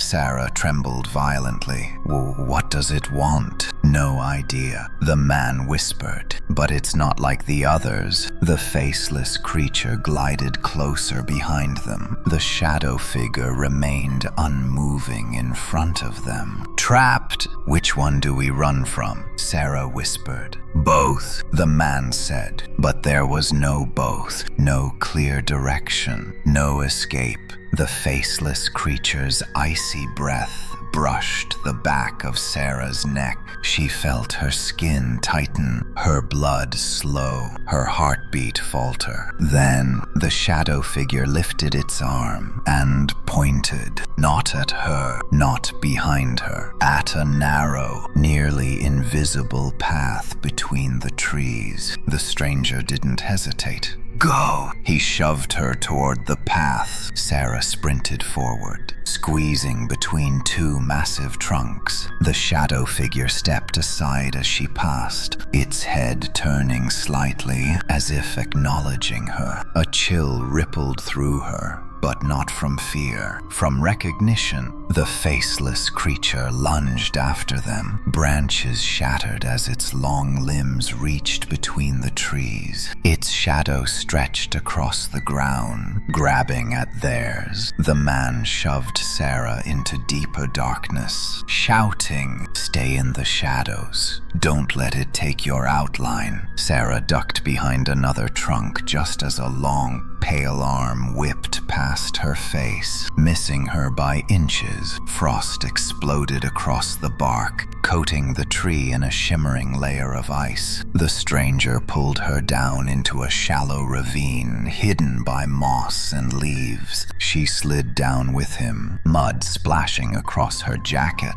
rocks scraping her palms. They landed hard at the bottom, breathless. Above them, the faceless creature hovered at the ravine's edge. It tilted its blank face down toward them, listening. Its voice seeped into their skulls. "Sarah!" She clenched her teeth, tears spilling. "Stop!" she whispered. "Stop saying my name." The stranger grabbed her shoulders. "Don't respond to it. Ever. The more you answer, the more it owns you." Sarah's breath trembled. "Why does it want me." He swallowed hard. "Because the house marked you." "No, that doesn't explain anything. It marked you before you were even born." Sarah stiffened. "What?"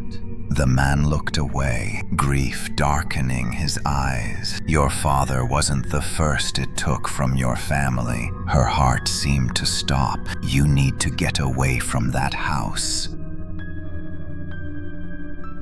Sarah, far away, before it turns you into one of them. The faceless creature drifted along the ravine's edge, searching for a way down. Sarah pressed a trembling hand to her chest, struggling to breathe. "What does it want from me?"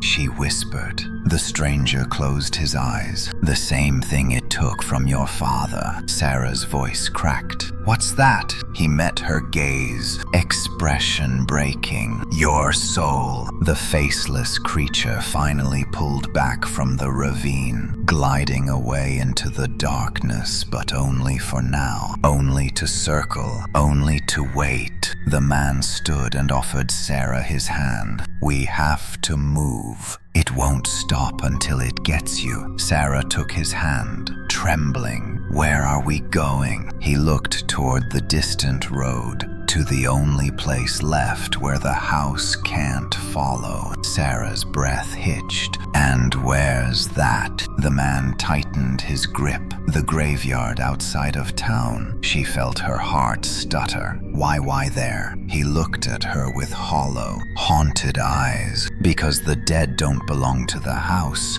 He paused. "And neither do you. Yet." The stranger didn't wait for Sarah to recover from the shock of his last words. He grabbed her wrist again, tugging her toward the narrow path that wound deeper into the woods, away from the road, away from the faceless thing that still drifted somewhere behind them, like a nightmare, refusing to dissolve. Sarah struggled to keep up. Her legs were trembling, her throat burning, her lungs dragging in cold air that tasted like frost and ash. Every inhale felt like breathing shards of glass. "The graveyard." Sarah gasped. "Why there? What does that even?" "Keep moving." The man cut in sharply. He didn't look back. "If we stop, even for a second, it'll find us." "But why the graveyard?" she insisted, panic rising like a tidal wave. "What's there that could possibly help us?" He hesitated, not long, but long enough for her fear to spike. "It's the only place the house can't reach." Sarah stumbled. "What does that mean?" "Houses don't reach. This one does," the man said, voice grim. "And it's reaching for you." A cold wind whipped between the trees, carrying a sound Sarah didn't want to hear. A whisper, soft, faint, calling her name. "Sarah, Sarah." Her stomach twisted violently, as if invisible fingers had wrapped around her intestines and pulled. "No," she whispered. "Not again." The stranger tightened his grip on her wrist. "Don't listen to it. I'm trying." She choked. "I don't want to hear it. It's not talking to your ears," he said. "It's talking to the part of you it already touched." Sarah stumbled to a halt. "Wait, what?" He turned, frustration flashing across his tired face. "You opened the attic door." Sarah froze. Her arms went numb.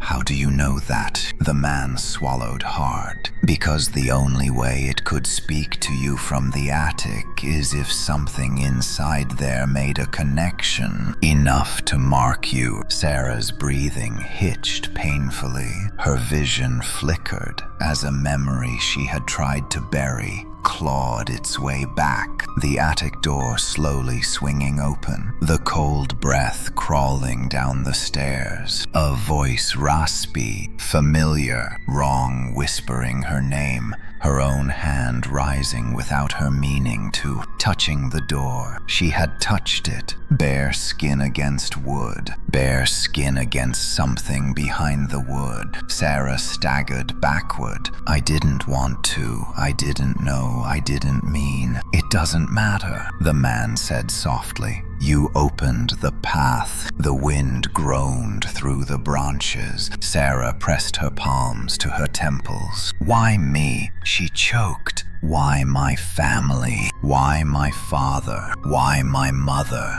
What did we do? The man's face twisted. You didn't do anything. He paused. But someone in your bloodline did. Sarah's knees weakened. She reached out and grabbed the trunk of a tree to steady herself. My bloodline. What are you talking about? This thing, he said, gesturing vaguely toward the woods behind them. Whatever it is in that house, it's ancient. It doesn't pick its victims randomly. It tracks families, generations. It waits. Sarah shook her head violently. For what? For someone who can carry it further. Her heart almost stopped. Carry it, she whispered. You mean like spread it? He nodded. That house isn't just a place. It's a door, and it needs people, marked people, to survive, to grow, to move. Sarah stared at him, horror spreading through her like ink through water. You think it wants me to bring it somewhere else? He didn't answer. He didn't have to. Sarah's chest tightened, like something inside her was trying to climb upward. No, she breathed. No, I'm not no. The forest behind them exploded with a sudden, violent crack. Something huge had broken a tree. The stranger grabbed Sarah's arm again. We're out of time. They ran. Branches whipped at Sarah's face and arms as the forest thickened, the moonlight fading behind the growing canopy. Roots twisted beneath her feet, threatening to trip her with every step. The stranger kept her upright, pulling her forward, urging her through the uneven darkness. The whispers behind them grew louder. Sarah, come back. Don't run from home. Each word slid into her mind like sickly warmth. She clutched her head, desperate to push the voice out, but the stranger didn't slow. Finally, after what felt like hours but could only have been minutes, the trees thinned, and Sarah saw the faint silhouette of an iron fence. Tall, black, rusting, like the ribs of a giant skeleton rising from the earth. Behind it, the outline of crooked gravestones stretched into the darkness. Sarah nearly sobbed in relief. The graveyard, she whispered. We made it. The stranger hesitated. His face went pale. No, he breathed. Not yet. Sarah froze. Then she heard it. Movement from behind the gravestones. Slow footsteps. Something shifting between the markers. A figure stepped forward. Sarah's breath stopped in her throat. A woman. Tall, thin, dressed in a tattered gray nightgown that dragged through the dead leaves. Her hair hung in long, tangled strands around her shoulders. Her eyes black, sunken, fixed directly on Sarah. The stranger yanked Sarah backward. What is that? Sarah cried. She used to be like you, he whispered. Marked. The woman took one step closer. Her head twitched. Her mouth opened, but no sound came out, only cold air. The stranger pushed Sarah behind him, holding up both hands. She doesn't belong to the house anymore, he said shakily, but she's not free either. Sarah clung to the stranger's jacket.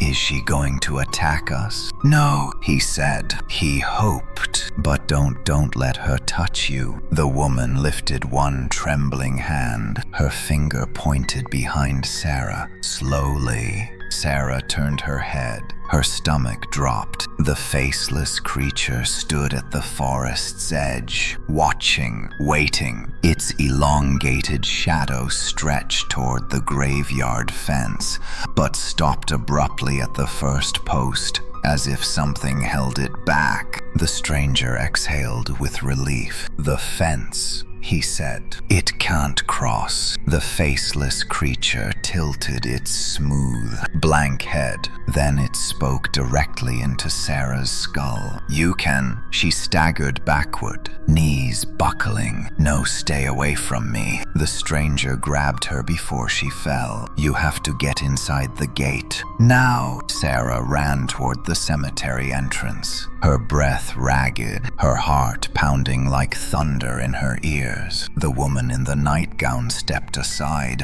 her hollow eyes never leaving Sarah. The stranger shoved the rusted gate open, its hinges screaming into the night. Go! He yelled. Sarah stumbled through the gate. Just as the faceless creature lunged, it slammed into an invisible barrier at the fence, its limbs snapping backward, twisting grotesquely. A roar of cold fury shattered through the night. Sarah fell to her knees inside the cemetery, sobbing. The stranger stepped through after her, but the moment his foot crossed the threshold, his entire body flickered. Sarah screamed, "No! What's happening to you?" He looked down at his hands fading, trembling, turning translucent like fog lit by moonlight. His voice broke. I told you, Sarah. He met her eyes. The dead don't belong to the house. He smiled sadly, but they don't belong here either. And as the faceless creature clawed at the fence, shrieking in silent fury, the stranger's body dissolved into pale mist and vanished, leaving Sarah alone in the graveyard, surrounded by the dead. Sarah knelt on the cold ground, dead leaves clinging to her knees, her breath shaking uncontrollably as the mist of the stranger's body faded into nothing. A hollow ache opened in her chest, shock, grief, terror, all swirling into something sharp and paralyzing. Please, don't leave me, she whispered into the empty air, even though she knew he was gone. Truly gone now, not just trapped between life and whatever the house turned people into. The cemetery was silent, too silent. The iron fence behind her rattled as the faceless creature slammed itself again and again into the invisible barrier. Each impact sent a pulse of icy air rippling across the ground. Frost crept along the metal bars, spreading like disease, dripping white crystals onto the dead grass. It couldn't get in, but it wasn't leaving. Its blank head remained fixed on Sarah, unblinking, unreadable. Its elongated arms curled around the fence post like long, pale vines desperate to break through. Sarah forced herself to look away. The stranger had told her the graveyard was safe. Safe from the house, safe from them. But as she slowly raised her head, she realized she had misunderstood. Safe did not mean empty. The woman in the gray nightgown still stood several feet away, her sunken eyes locked onto Sarah's every movement. Her body swayed ever so slightly, as if blown by a wind that Sarah couldn't feel. Her long hair hung over her shoulders in damp, tangled ropes in the moonlight. Her skin looked almost translucent, thin enough for the faint shadow of bone beneath to show. Sarah wiped her tears with trembling hands. "Who are you?" she whispered. The woman didn't respond with words. Her lips parted, but no sound came out, only a breath, visible in the cold air like faint smoke. She lifted her arm again, pointing a trembling finger deeper into the graveyard. Sarah's stomach tightened. "What's there?" she whispered. The woman didn't move, didn't blink, didn't lower her hand. She simply pointed toward the darkest part of the cemetery, toward the older gravestones, toward the place where the moonlight didn't reach. Sarah swallowed hard. She stood. Her legs felt weak, barely able to support her. But standing still wasn't an option.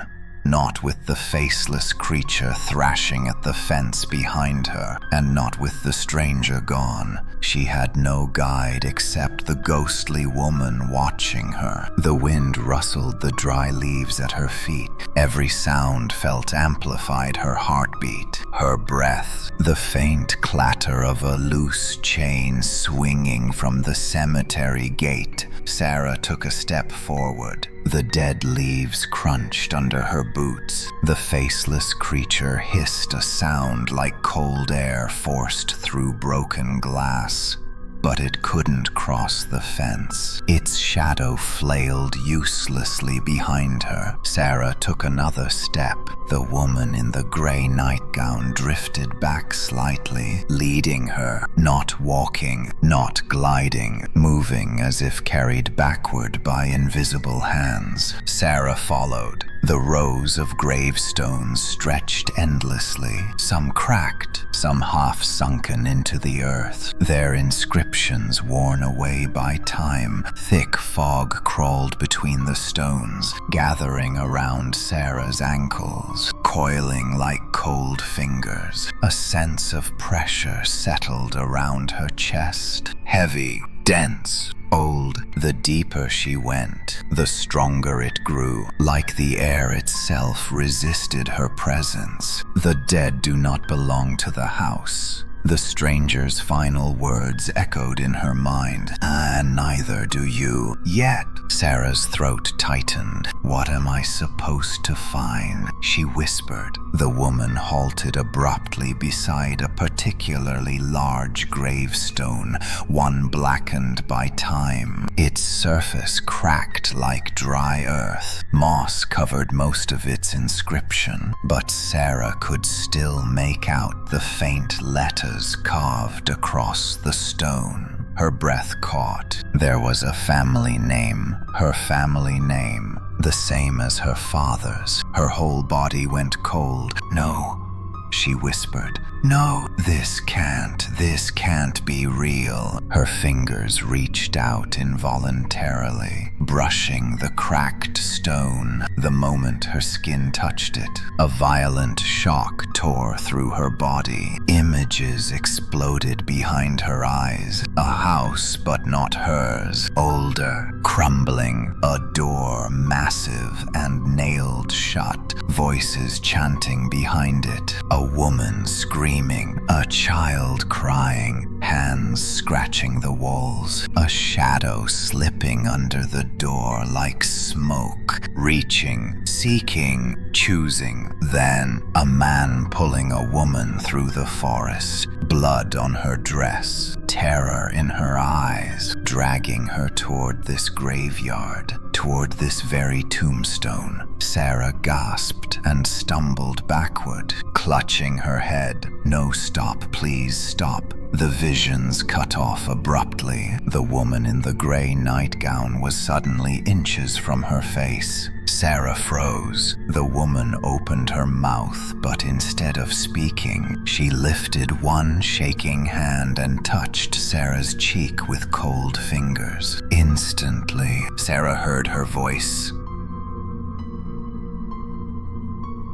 Not out loud, inside her mind. "He marked the first of your blood here, and the house has followed your family ever since." Sarah's knees buckled. "No," she whispered. "No, that's not possible." The woman's hollow eyes filled with something tragic. Not anger, not hatred, sorrow. "You must end what they began, or the house will take everyone with your name." Sarah's breath fractured. She stared at the tombstone through tears. "What do I have to do?" The woman slowly turned her hand and pressed her palm against Sarah's forehead. A cold shock surged through her. Not painful, not burning, but heavy. A weight settling into her chest. Her vision blurred violently. Suddenly, she was standing in a room. The attic, but not as it was now, as it was decades ago. Warm light from a single bulb. Boxes stacked neatly. Dust motes floating in sunbeams. Her father, young, alive, standing beside a woman she recognized only from old photos. Her grandmother. They were arguing. Her father was shouting, his voice shaking with fear. Her grandmother stood firm, gripping a large iron key in her hands. "We cannot keep it here," he said. "We have no choice." Her grandmother replied, "It was bound once, but the seal weakens. If we don't contain it again, the price was too high." Her father snapped. Her grandmother's voice cracked. "I know." Sarah felt the grief in her tone like a physical ache.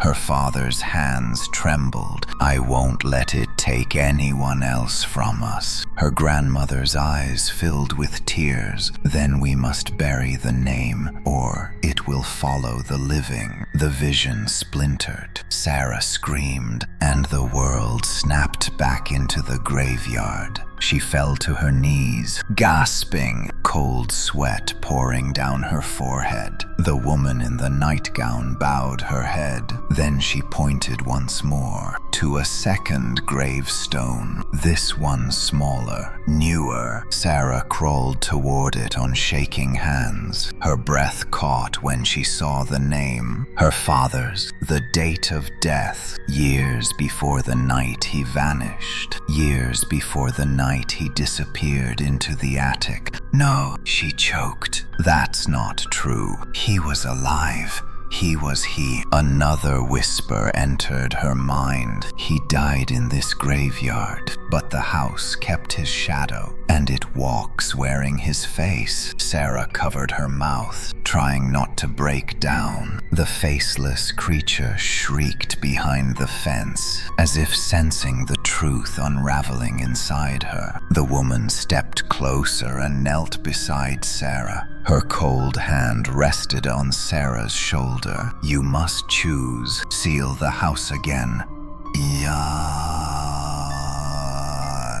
Or let it claim you as the next door." Sarah lifted her head slowly, tears blurring her vision. "How?" she whispered. "How do I seal it?" The woman's head lifted, and she spoke aloud for the first time, her voice fragile, brittle, barely more than a breath. "By closing what your bloodline opened." She placed something in Sarah's hand. Cold, heavy, old. Sarah looked down. It was a rusted iron key, the same key from her vision. Her heart stopped. The woman's form flickered, her body dissolving into mist, her voice echoing, "You must return to the house." Sarah screamed. "No, I can't go back. I won't." But her cry was swallowed by the wind. The woman vanished. The cemetery fell silent, and behind the fence, the faceless creature smiled, even without a mouth, because it knew she would have to return for a long, unbearable moment. Sarah knelt before her father's grave, the cold iron key pressed into her trembling palm. She could still feel the ghost woman's icy touch lingering on her shoulder, still hear the echo of her fragile voice in her skull. "You must return to the house." The words gnawed at her like teeth. She shook her head violently. "No, No, I can't go back. I barely survived leaving." Her voice cracked, dissolving into a sob. The night around her seemed to lean closer, the crooked headstones, the tangled branches, the suffocating mist crowding her ankles. The graveyard felt alive in a way that made her skin crawl. But behind the fear, beneath the panic, something else churned inside her. A sense of recognition, as if the place had always been waiting for her. The iron fence rattled behind her. Sarah flinched and spun. The faceless creature stood pressed against the barrier, its blank porcelain-like head tilted in a grotesque angle as it watched her clutch the key. Though it had no eyes, no mouth, no face at all, she felt its hunger, felt the weight of its attention crashing over her like cold ocean water. It knew what she had been given. It knew what she had to do, and it wanted to stop her. Long, slender fingers curled around the iron bars, frost spreading beneath them like veins of ice. Its shadow stretched unnaturally across the ground, reaching, writhing, searching for hers. But it couldn't cross. Not yet. Sarah staggered to her feet, wiping the tears from her cheeks. "I won't let you take me," she whispered. The creature's head twitched sharply, a silent laugh, mocking. The air around her grew colder. Before she could move, another presence stirred near the older graves. Sarah turned sharply. The woman in the gray nightgown was gone, but in her place, standing just beyond a crumbling mausoleum, was a child, a small girl, barefoot, hair tangled and falling in limp strands around her face. She stared at Sarah with wide, hollow eyes that glimmered faintly in the moonlight. Eyes too old for her small, fragile body. Sarah's breath caught painfully.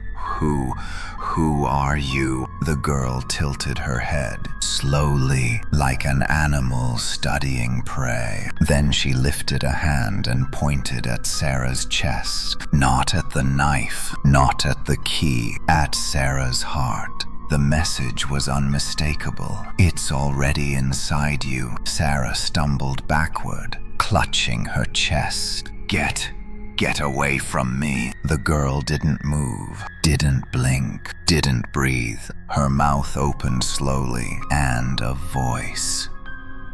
Sarah remembered all too well her father's voice, but distorted, stretched, made wrong spilled out from the girl's throat. "Bring the key home." "Sweetheart." Sarah's scream cracked through the silent cemetery. The girl's body bent backward at an impossible angle, limbs twisting as her chest convulsed violently. Then, like smoke dissolving into air, her small silhouette vanished in a curl of gray mist. The wind howled. The faceless creature slammed against the fence again. A burst of cold pressure rippling through the ground. Sarah clutched the key so tightly it bit into her palm. "No," she whispered through shaking teeth. "No more tricks. I know what you're doing. I know you're trying to break me." The shadows around the faceless creature writhed violently, as if enraged by her defiance. Sarah forced herself to breathe. One inhale, one exhale. Then, from the far corner of the graveyard, she heard the faint rustle of leaves. A figure stepped into view, tall, human-shaped, not gliding, not crawling, walking. Sarah's heart seized in her chest. "Dad!" The figure paused, half in the moonlight, half in the fog. His features were blurry, indistinct. but the outline, broad shoulders, familiar posture, the slight hunch he always had when he thought deeply it was him or something wearing him. He took another step. Sarah froze. She wanted to run toward him, to throw her arms around him and beg him to tell her everything was a lie, that this nightmare wasn't real. But she couldn't move. Her body refused. Her father stepped into the full moonlight, and her heart broke. He looked like himself. Exactly like himself except for the eyes. They were hollow, pale, brimming with a cold hunger that didn't belong to him. "Sarah," he said softly, "baby, you don't have to fight it anymore." Her knees buckled. "Dad, please, don't do this." He extended an arm. "Come home." The faceless creature shrieked behind the fence, shadowy limbs flailing wildly. It hated that he could speak, hated that he could get closer, hated that she might listen to him. Her father took another gentle step.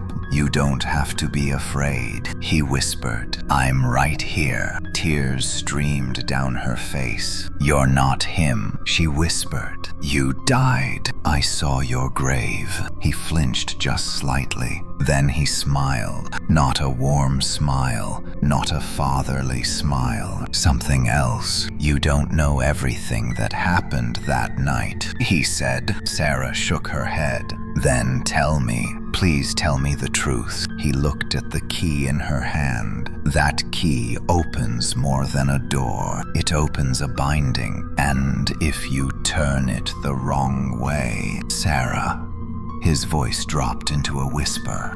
You won't just close what we started. You'll free it." Sarah's breath hitched. "What do you mean, free it?" Her father stepped closer. "It doesn't want to stay in that house forever. It wants to follow our blood through generations, through miles, through cities, through people." Sarah stumbled back. "No." His voice grew lower, darker. "It wants you." Behind him, the faceless creature slammed into the fence again, frustration twisting its limbs unnaturally. Sarah didn't know which of the two monsters was lying to her. Maybe both were, maybe neither. Her father extended his arm again. "Give me the key." "Sarah, let me help you." She stared at him, at the face she had loved her entire life, now twisted into something she couldn't trust. "I can't," she whispered. He blinked slowly. "Why?" Sarah swallowed, forcing the words through trembling lips. "Because I don't think you're trying to help me." Her father's expression shattered. For a moment, he looked genuinely hurt. Then his face shifted, as if something else inside him had taken control. His skin rippled,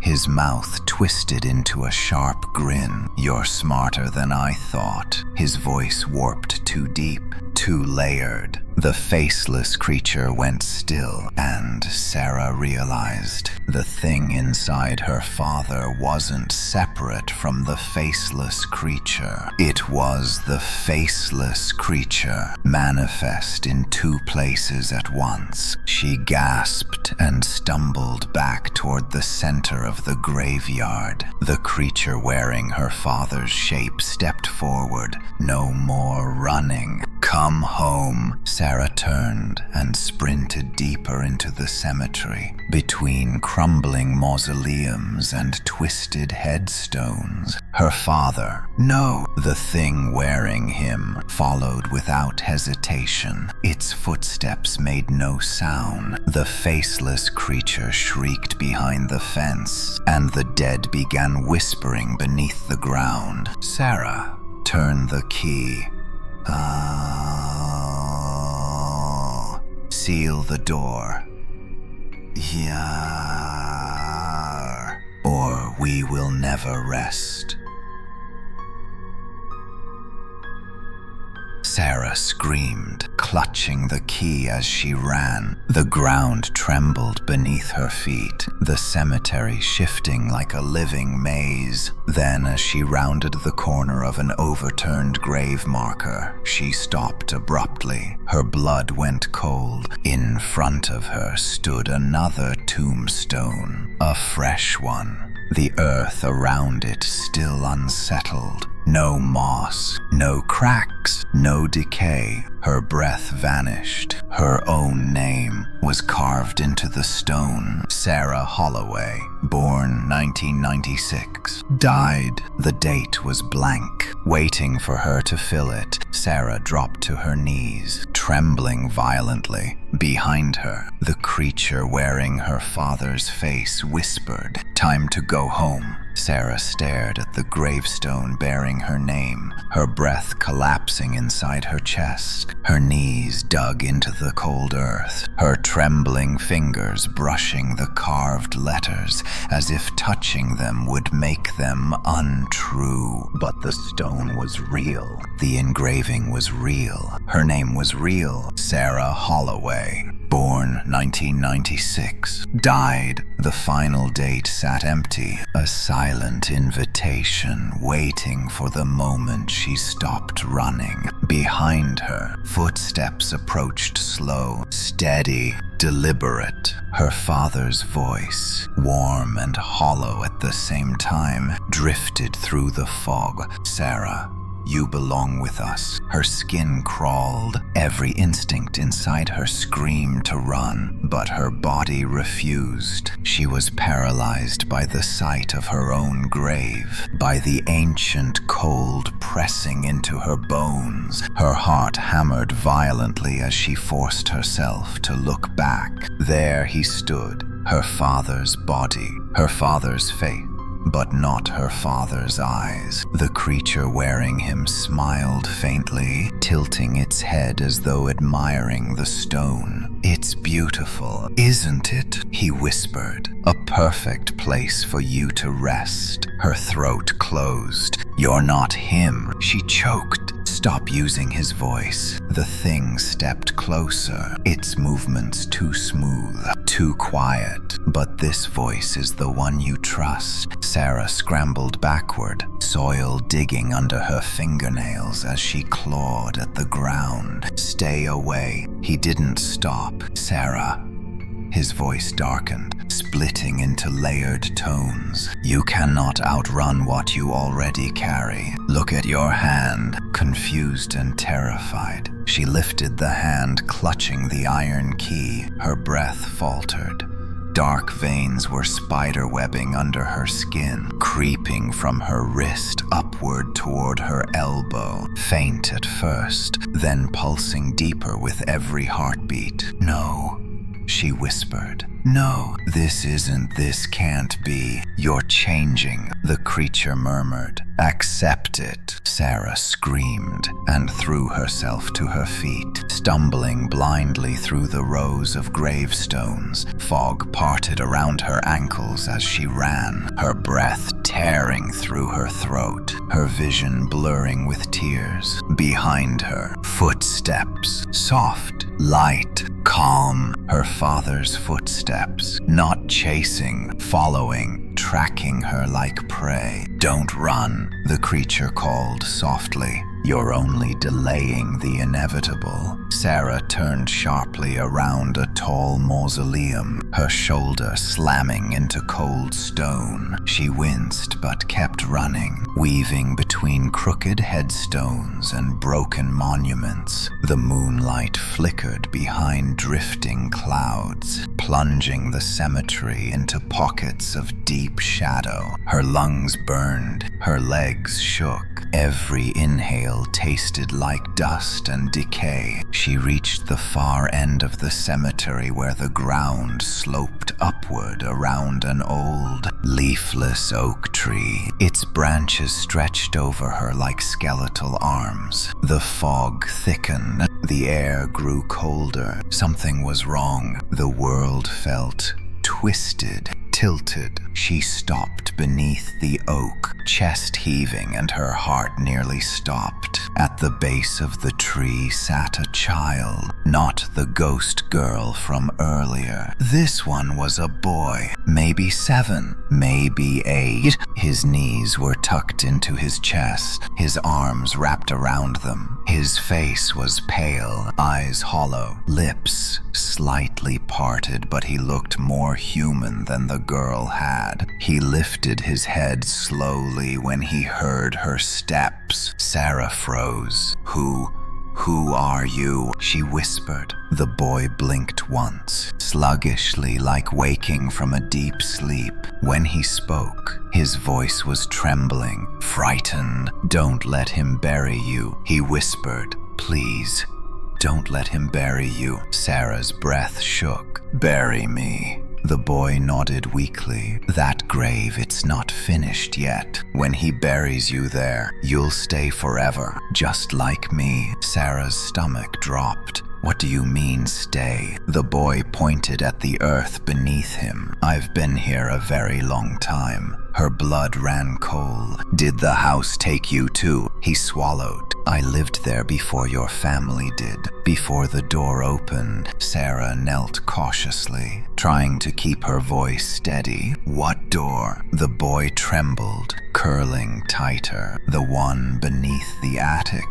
The real one. The house tricked them into opening it. It tricks everyone." Sarah gripped the key tightly. This is the key to close it." The boy's eyes widened with fear. "Don't use it alone." "Why?" His voice dropped to a terrified whisper. "If you turn that key by yourself, you don't close the house." He shook his head violently. "You become it." Sarah felt her blood chill. Her hand trembled as she looked at the iron key. "How do I close it?" Then the boy pointed toward a cluster of gravestones where the fog swirled unnaturally, as if something breathed beneath it. "You need help from the dead," he whispered. "The ones it cannot touch." Sarah stared at him, her heart thundering. "But you're dead." He nodded. "But I belong to the earth, not the house. I can help you cross, but you must be fast." "He's close." A cold breath slid down Sarah's spine. Footsteps. Her father's voice drifted between the gravestones. "Sarah,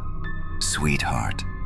The boy grabbed her hand, small, cold fingers pressing against her shaking palm. "You need to go to the graves that still remember," he whispered. "The oldest ones, the ones your bloodline sealed the door with." Sarah's vision blurred. "Why me?" she whispered. "Why is it me?" The boy squeezed her hand tighter. "Because you're the first Holloway born after the house opened again. You're the one it waited for." A shiver tore down her spine. The creature wearing her father's face stepped into view between the headstones. His silhouette was dark against the moonlit fog. He smiled slowly. "You can't run from family, Sarah." The boy released her hand and stood. "You have to go now," he whispered. "Before he sees you, before he calls the others." "Others?" The boy's expression filled with dread. "The ones buried wrong." Branches cracked behind them. "Her father." "No." The thing wearing him began walking toward the oak. The boy stepped in front of her, tiny arms spread in a feeble attempt to shield her. "Go!" he cried. "Follow the stones." Sarah ran. She sprinted past the oak, heart exploding in her chest, feet slipping on wet leaves. The fog thickened around her ankles as she crossed toward the darkest part of the cemetery, where the gravestones stood older, tilting, half swallowed by the earth. Behind her, she heard the boy scream. A scream cut short. Sarah's mind shattered. She didn't look back. She couldn't. She reached the first old gravestone. the carving barely visible under centuries of moss. The air around it shimmered like heat over pavement. She reached for it, and the moment her fingers touched stone, something surged beneath her feet. A presence, a voice, a whisper rising from the soil. "We remember your blood." Sarah recoiled as the earth shifted. Suddenly, dozens of whispers rose from the ground around her. "We sealed the door. We died for it. We were betrayed. Finish what we began." Sarah pressed her back against the gravestone, sobbing, "I don't know how." A gust of freezing air sliced through the fog. Her father's voice, calmer now. "Sarah, come home." Sarah squeezed her eyes shut, and the old voices beneath her whispered one final message. "Bring the key to the house. We will help you walk through." Sarah opened her eyes. Her breath steadied. She looked at the iron key in her hand, then toward the direction of her home, and she whispered, trembling, "I'm coming back." The faceless creature shrieked behind the fence because it knew she meant it. The night seemed to thicken around Sarah as she stood before the ancient gravestones, her fingers tightening around the cold iron key. The whispers beneath the earth slowly faded, sinking back into the soil like hands retreating from her skin. For a moment, the graveyard was still deathly still, broken only by the distant shriek of the faceless creature clawing helplessly at the fence. Her heart hammered against her ribs. She looked to her left, to her right. Fog swirled between the tombstones, creeping like pale fingers over the ground, curling around her ankles, whispering against her skin. The cemetery felt alive, watching her with 1,000 unseen eyes. "Bring the key to the house." The ancient voices echoed in her skull, lingering like cold breath. Sarah wiped her tears and forced herself upright. Every part of her shook, but her resolve hardened with each breath. "I'm going back," she whispered. "I'm going to end this." A faint breeze brushed her cheek. She wasn't alone. Shadows shifted between the headstones, soft, pale silhouettes gliding silently through the mist. The dead were moving, not like the faceless creature, and not like the twisted puppets the house controlled. They moved with purpose, with gravity, with the weight of centuries behind them. They gathered around her, not threatening, not hunting, guarding. The air vibrated gently, and she recognized the feeling. They were guiding her. Sarah swallowed hard, clutching the key, and stepped forward.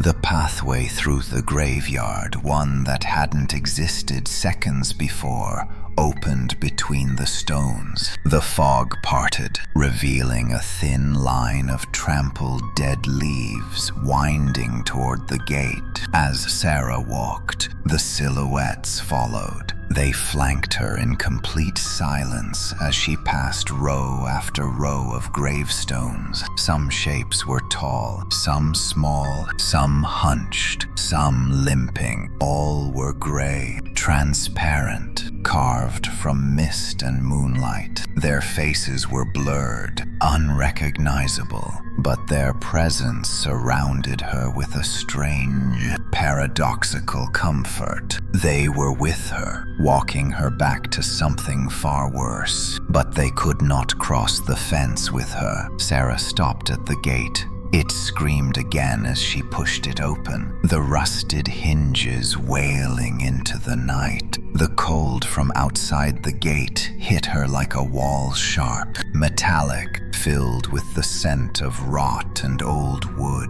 The faceless creature stood inches away, its body pressed against the invisible barrier, its long limbs stretching grotesquely along the ground. frost spread beneath its shadow. The moment it sensed her presence, it went still. Its blank face shifted toward her. No eyes, no mouth, yet she felt its smile like icy fingers dragging across her spine. Sarah stepped onto the road. The barrier gave way with a ripple, subtle but unmistakable. The creature shuddered. It could feel her. It could follow her. She wasn't safe anymore. The dead could not protect her beyond the cemetery. A whisper trailed behind her as she took her first step outside the gates. Walk quickly.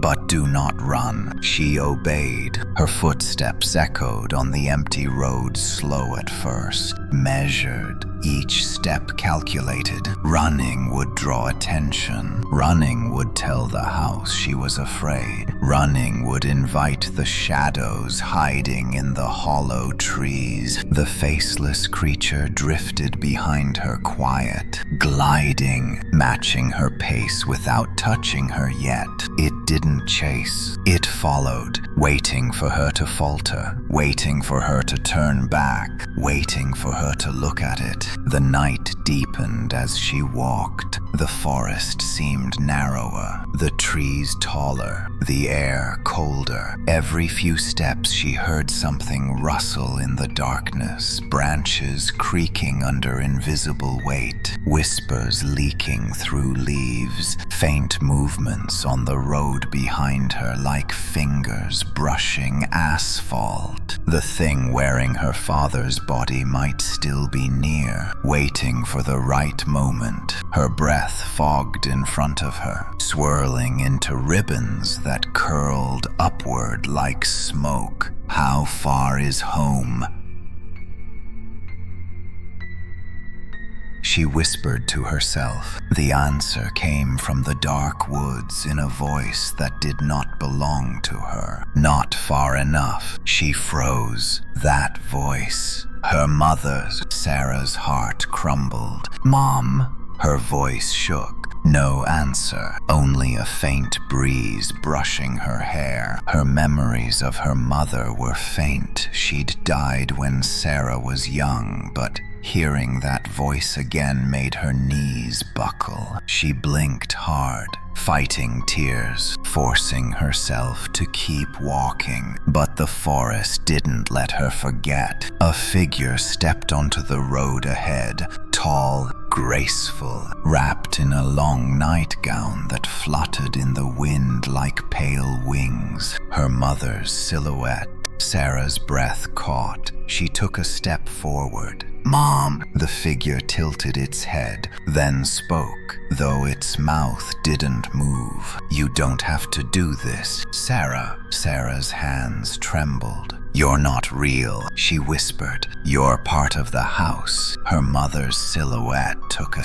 single step closer, feet gliding over the road. "I don't want you to get hurt." Sarah stepped back. Behind her, the faceless creature glided closer. Her mother's apparition stopped. "Give me the key, sweetheart. Let me protect you." Sarah shook her head fiercely. "No!" "Stop using her voice." The apparition froze. Then it changed, stuttered. Its form flickered into dozens of shapes. Her mother, the ghost woman from the cemetery, the small boy, her father, a stranger, a shadow before collapsing inward like a punctured veil. The illusion dissolved, and what remained was a long black smear on the road that slithered quickly back into the trees. The house was trying to break her will. Sarah continued walking. Her breath came out in short shivers, her fingers numb around the key. The forest thinned. The road curved, The cold deepened, and then she saw it. The house, her house, standing in the distance, hunched and crooked,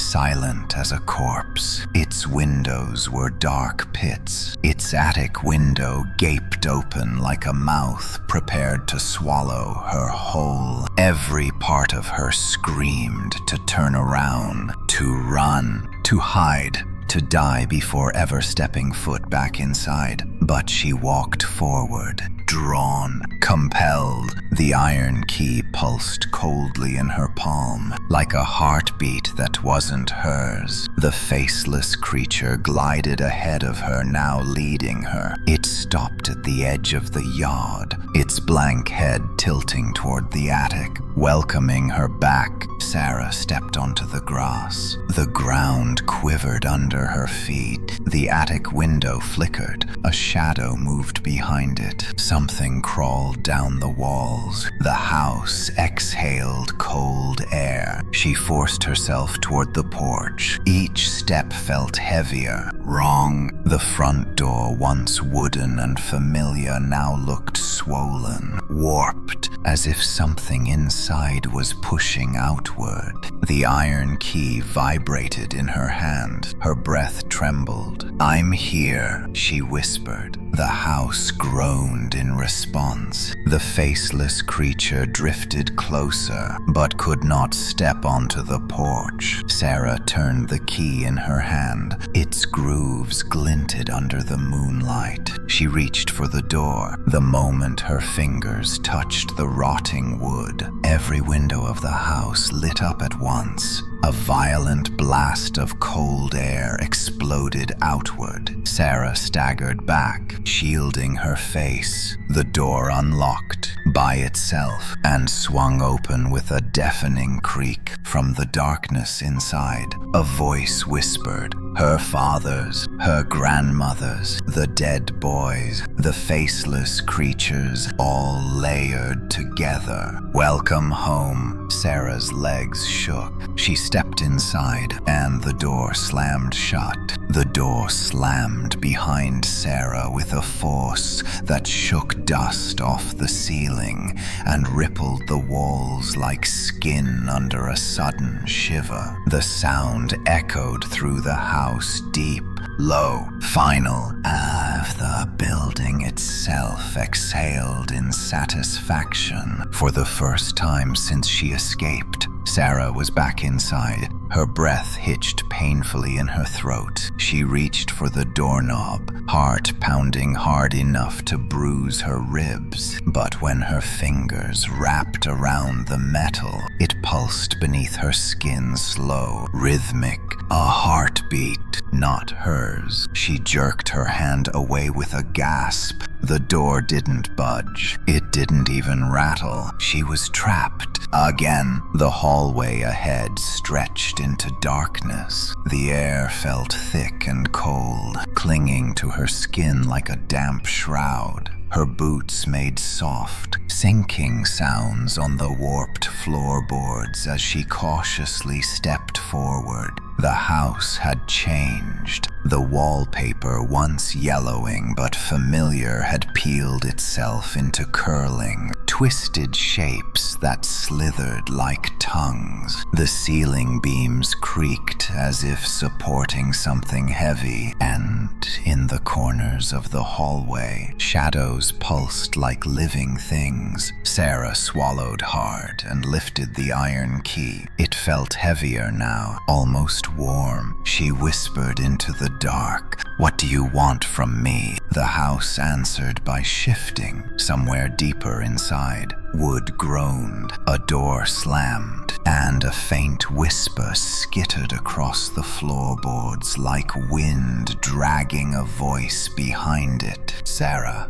Her father's voice, but layered beneath it was something else, older, deeper, closer to a growl than a whisper. "Come upstairs." Sarah's body tensed, her breathing quickened. "No," she whispered. "I'm not going upstairs." A long crack echoed above her, as if something huge slid across the attic floor. The house disagreed. The iron key vibrated in her hand. Whatever she needed to seal, whatever door her ancestors had once locked, it was upstairs, in the one place she feared most. The attic. Sarah wiped her tears and forced her legs to move. Each step forward felt like wading through thick water. She reached the base of the staircase, staring up at the dark hallway above, as the house seemed to grin around her. The stairs looked longer than she remembered, steeper, alive, but she climbed. One step,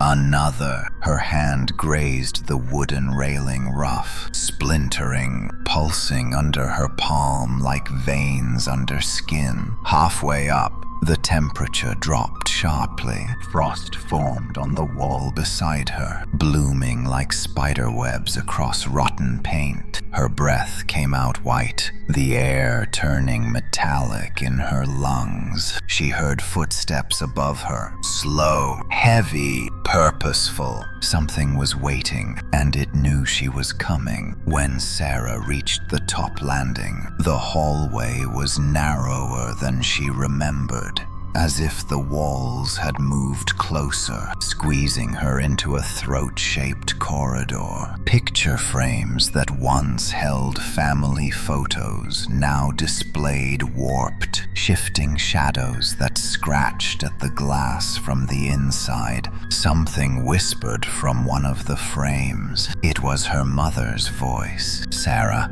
go back." Sarah's hand trembled. She raised the key like a weapon. "Stop using their voices. I know you're lying." The whisper changed, instantly deepening, cracking, twisting into something grotesque. "Then go forward." A door at the end of the hall creaked open slowly. The attic door, its hinges groaned like a dying animal, metal warping under unseen pressure. A gust of freezing air poured from the opening, brushing against Sarah's face like icy fingertips. She forced herself to walk toward it. Her feet felt heavier with each step, the boards beneath her groaning under her weight. The house seemed to pulse, the walls breathing shallow breaths. She reached the attic doorway and froze. The staircase leading up was gone. In its place was a sloping tunnel of splintered wood and twisting beams that spiraled upward like the inside of a ribcage. The air carried a faint scent of soil and something rotting. She should have turned back. She didn't. She stepped inside. The moment she entered, the floor twisted beneath her. The world spun. The tunnel seemed to stretch with each step, the wood groaning as if straining to keep her inside.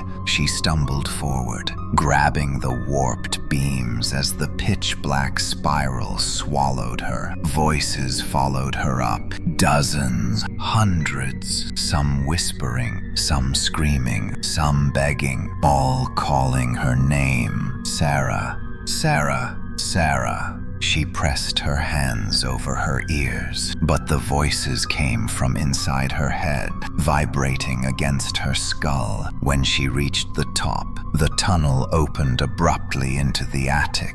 But this attic was not hers, not anymore. The room stretched impossibly wide, the ceiling rippling like canvas in a storm. The floorboards curled like roots, the walls pulsed faintly, mimicking breath. Something moved in the center of the room. A door, not attached to any wall, not hanging, standing alone, nailed shut with thick, rusted boards, chains wrapped around it like blackened serpents. fragments. The wood beneath the nails bulged outward, as though something inside pressed against it, trying to escape.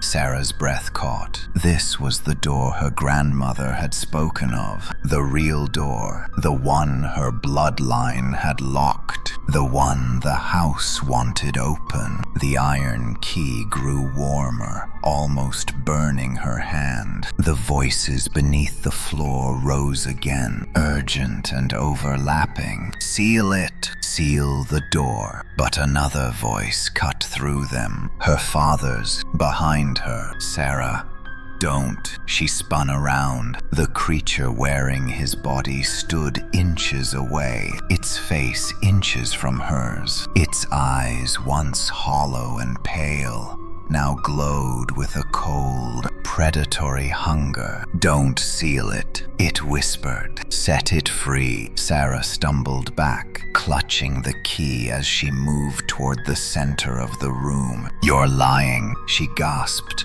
The house wants me to open it. Her father's face twisted, smile too wide, eyes too bright. We want you to open it? Sarah froze. The creature stepped closer. We are many. We were bound long before your family arrived. They trapped us here, behind this door, behind this wood, behind this attic. Its skin rippled, its voice deepened. Open it, Sarah, and we will go home. Sarah backed up until her spine hit the chained door. The wood throbbed behind her as if something inside could sense her. Her father's body leaned in. You were chosen. By blood, by lineage, by the door. His hand reached out. Give me the key. Sarah's pulse exploded. No, she whispered. The house groaned violently. The floorboards split. Shadows erupted from the cracks, twisting toward her like serpents. Her father's voice sharpened.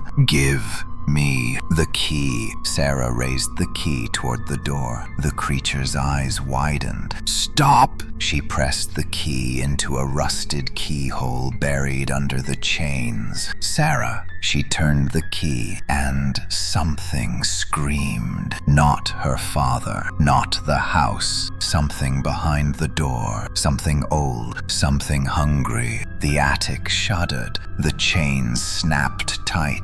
The floorboards twisted. Sarah pushed, and the key turned further.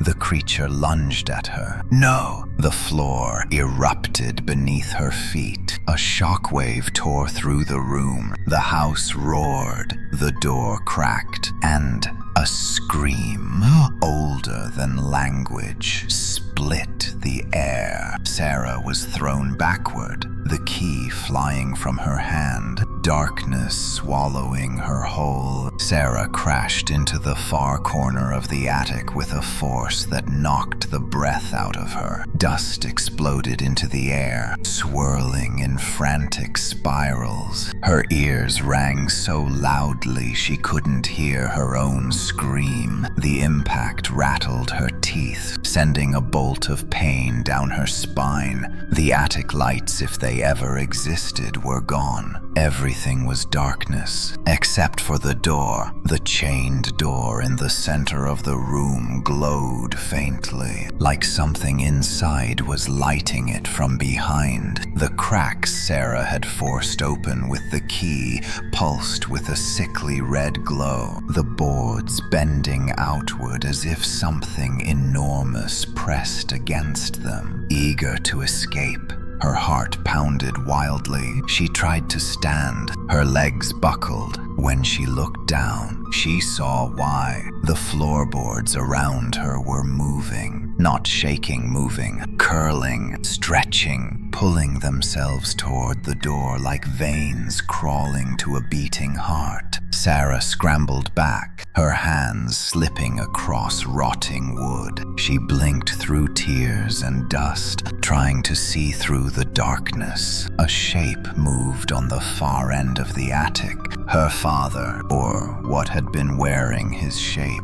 The thing dragged itself upright, its body jerking like a puppet with tangled strings, its back bent at impossible angles, bones cracking in wet snaps. Its hollow eyes glowed faintly in the shifting darkness. It looked at her for a moment. The creature's face softened, the eyes flickered. For a second, just a second, it looked like him. Sarah, her breath caught. Dad. Then, the creature's face ripped wide in a violent twisted rictus. Its neck snapped sideways, its limbs elongated, and the voice that came out was not her father's, not even close. You shouldn't have touched the door. The shadows behind the creature exploded upward, forming shapes, arms, claws, faces writhing like smoke. The creature's body swelled and warped as if the shadows were forcing themselves through him. Sarah backed up until her spine hit the wall. What did I release? She whispered. The creature twitched, not release. It hissed, awaken. A cold wind tore through the attic as the door behind Sarah pulsed again. The boards strained, nails snapped one by one, popping out like bullets. Each one hit the floor with a metallic ring that made her skin crawl. Ping,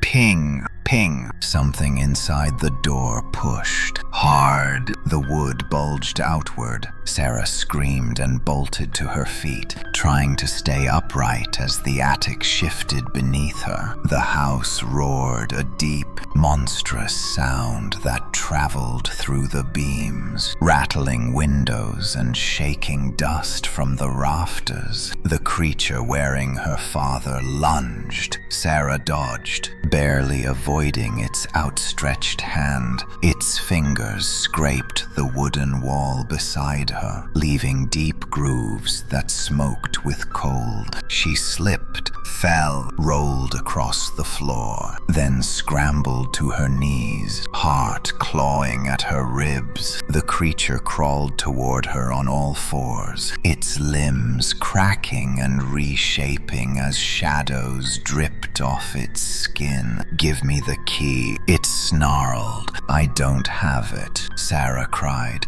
The creature stopped. Its head jerked upward toward the door. The key lay in front of it, half stuck in the keyhole, half glowing red with heat. Oh God, Sarah whispered. No! The creature lunged toward it, but the door pulsed. A shockwave exploded outward. The creature was thrown backward, slamming into a support beam so hard the wood splintered. A shriek erupted from within the door. Old, ancient, not human. The attic lights flickered with bursts of unnatural light. White, then red, then black. Sarah crawled across the floor toward the key. She didn't have a plan. She didn't know what she was doing. All she knew was that if the door opened, everyone died, or worse. The floor stretched beneath her hands. The boards softened like flesh. Something pulsed under them like a beating heart. Sarah pulled her hand away with a cry. The creature was up again. It grabbed her ankle and yanked her back. She clawed at the floor, splinters digging into her palms. She kicked wildly until her heels smashed into the creature's jaw. Its head twisted sideways with a sickening crunch, but it didn't let go. It dragged her across the attic, leaving deep grooves where her fingernails scraped the boards. Let me go, she sobbed.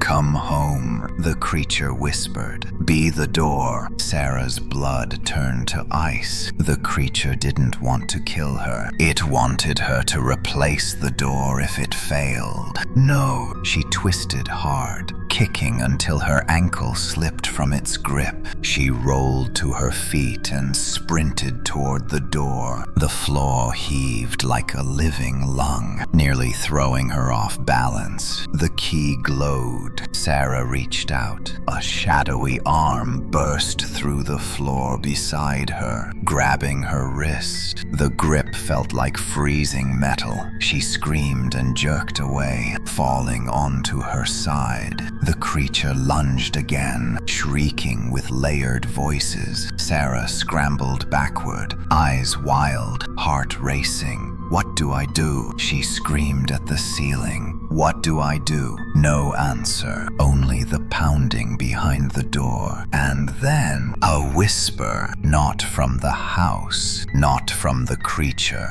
not from the dead. A familiar voice, the ghost boy. "Turn it back." Sarah froze. He stood in the corner of the attic, his small body barely visible through the swirling dust. "Turn the key back, Sarah. You didn't seal it. You opened the first lock. Turn it the other way." "But the creatures," she gasped. "They want it open." Sarah looked down at the key. The glowing metal pulsed like a heartbeat. She crawled toward it. The creature shrieked and rushed her. The boy screamed. "Now!" Sarah grabbed the key and twisted. "Left!" The attic screamed. The door glowed red, then white, then black. The creature lunged, and Sarah turned the key harder. "Left!" The glow dimmed, the boards tightened, the chains rattled violently. Sarah screamed from the effort, using every ounce of strength she had,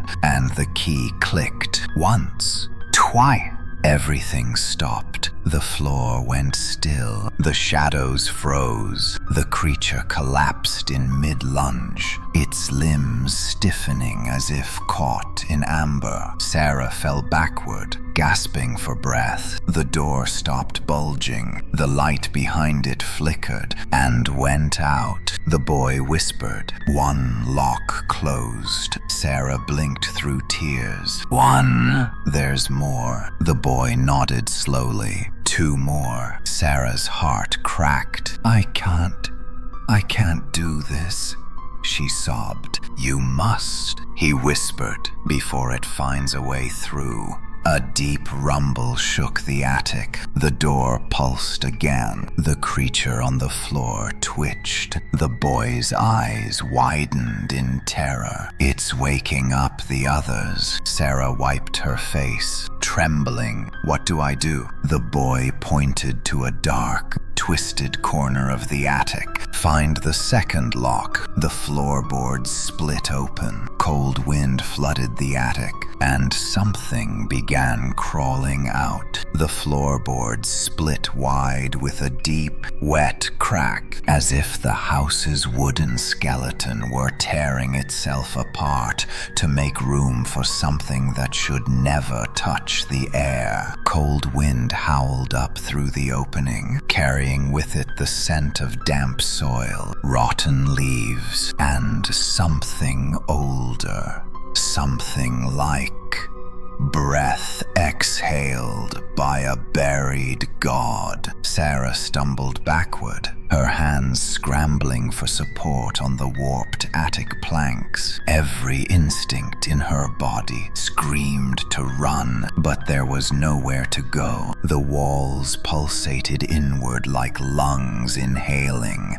The ceiling shivered like skin touched by frost. The house was awake, fully awake now, and it knew she was fighting it. The ghost boy stood near the attic's far corner, his dim glow barely visible beneath the thickening shadows. His voice trembled. "You need to hurry." The crack widened. Something emerged. At first, Sarah thought it was a hand, but no, it was too long, too sharp.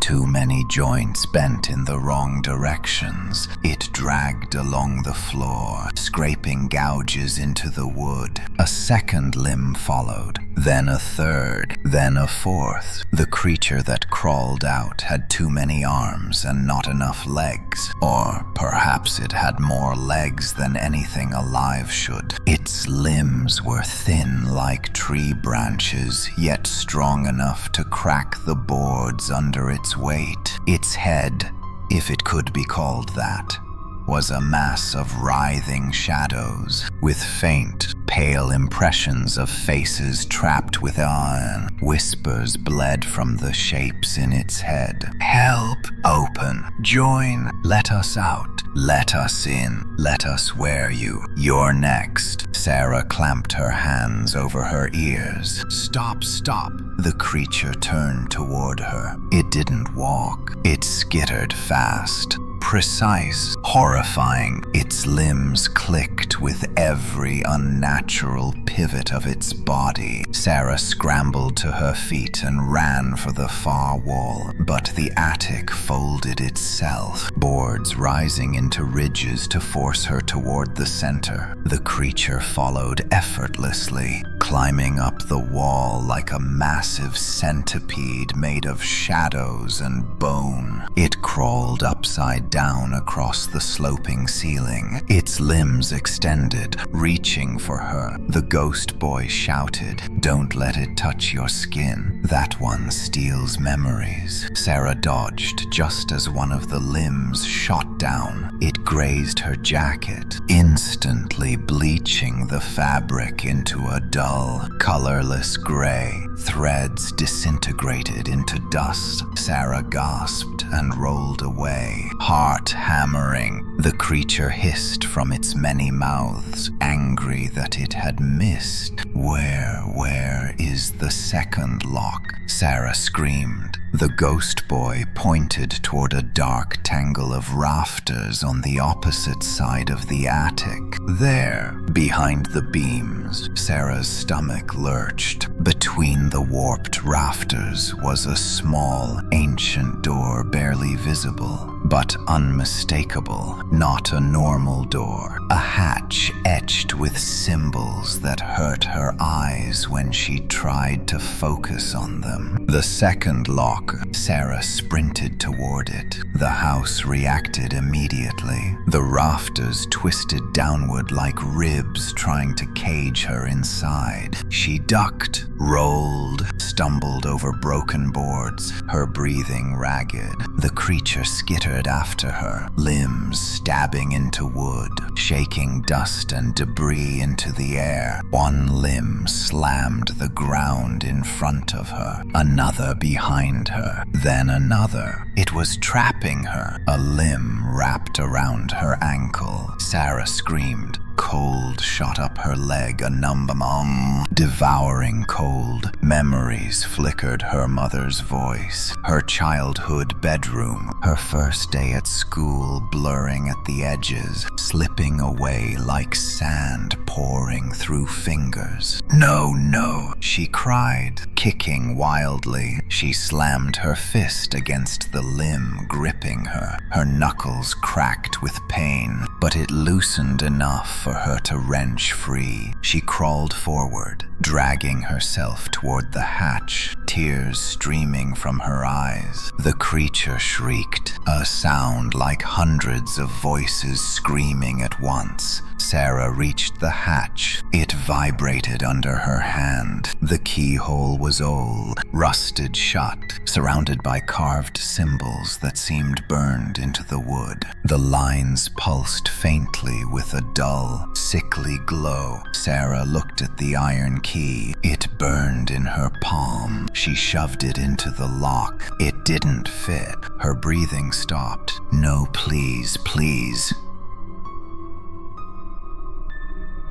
She twisted harder. The creature skittered closer, limbs scraping the floorboards, shadows writhing across the ceiling. It was almost on top of her, its many mouths whispering, "Open the door, open all the doors. We want to come out. You are ours." The boy screamed. Sarah, the key shifts, turn it the right way. The key's metal twisted inside her palm, literally shifting shape. its teeth rearranging like living bone. Sarah gasped as it locked itself into place in the second hatch. The creature lunged. Sarah twisted the key. Right! A boom shook the attic. The creature froze mid-lunge, limbs trembling, its many faces twisted in agony, shadows ripping away from its form like smoke pulled by a vacuum. Light, blinding white light burst from the hatch. Sarah shielded her face as the second lock sealed with a deafening click that felt final, ancient, unstoppable. The creature let out a final, piercing scream. Then it collapsed into a pile of black dust. The attic floor swallowed the dust whole. Sarah slumped against the wall, shaking violently. Her lungs burned. Her hands ached. The key cooled in her grip.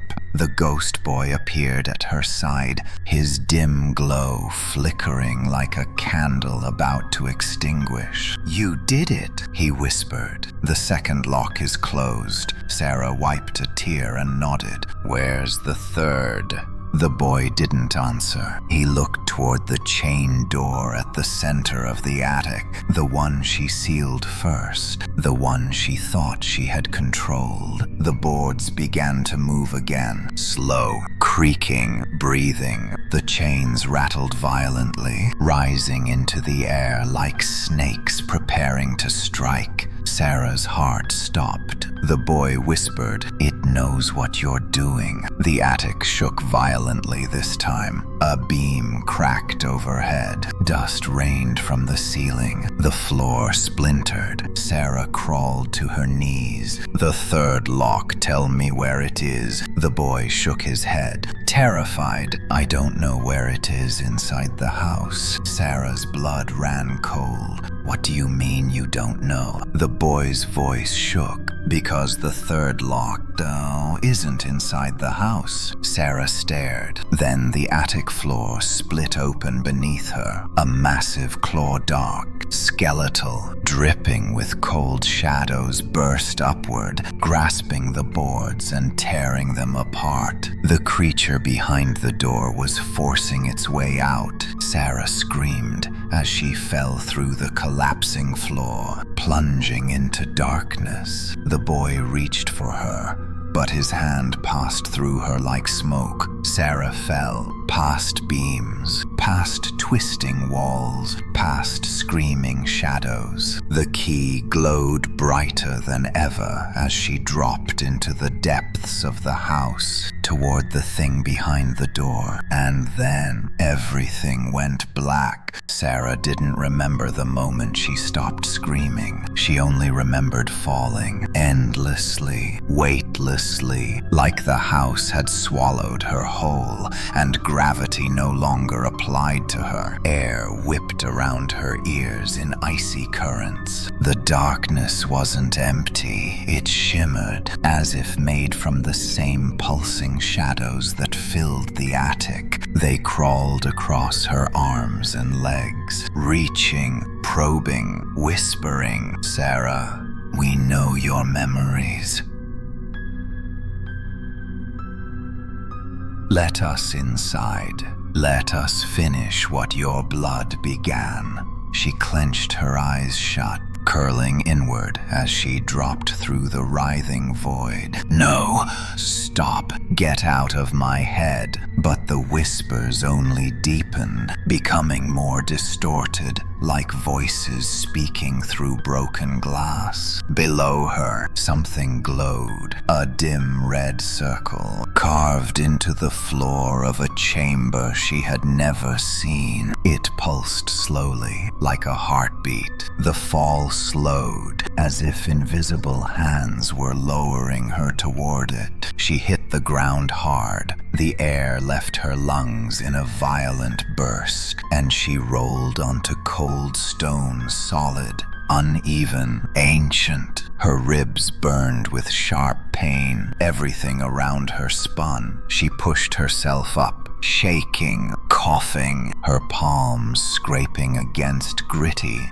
cold rock. She was in a basement, but not the basement she remembered. This place was older, far older. The walls were rough, carved from stone, slick with dampness. Water dripped from unseen cracks in rhythmic taps. The air tasted of minerals, old soil, and something metallic that clung to her tongue. This was beneath the house.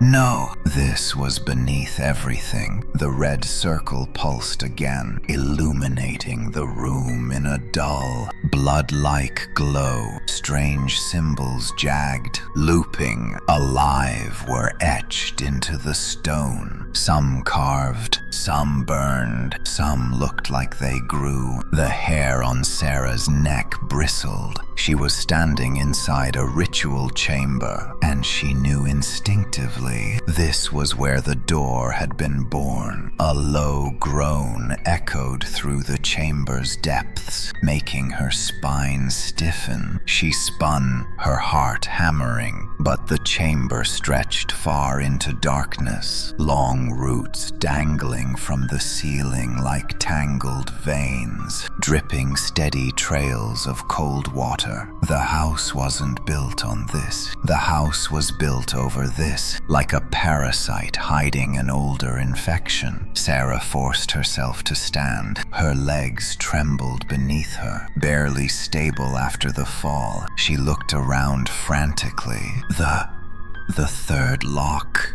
she whispered. It has to be here. But there was no hatch, no door, no obvious keyhole, just stone, shadows, and the faint sound of chains rattling far above her. She took a deep breath and forced herself forward. Her boots crunched across shattered fragments of something on the stone floor bone. Tiny bones, like fingers or toes. She recoiled and stepped away quickly, nausea building in her stomach. The whispers followed her. Give us your warmth.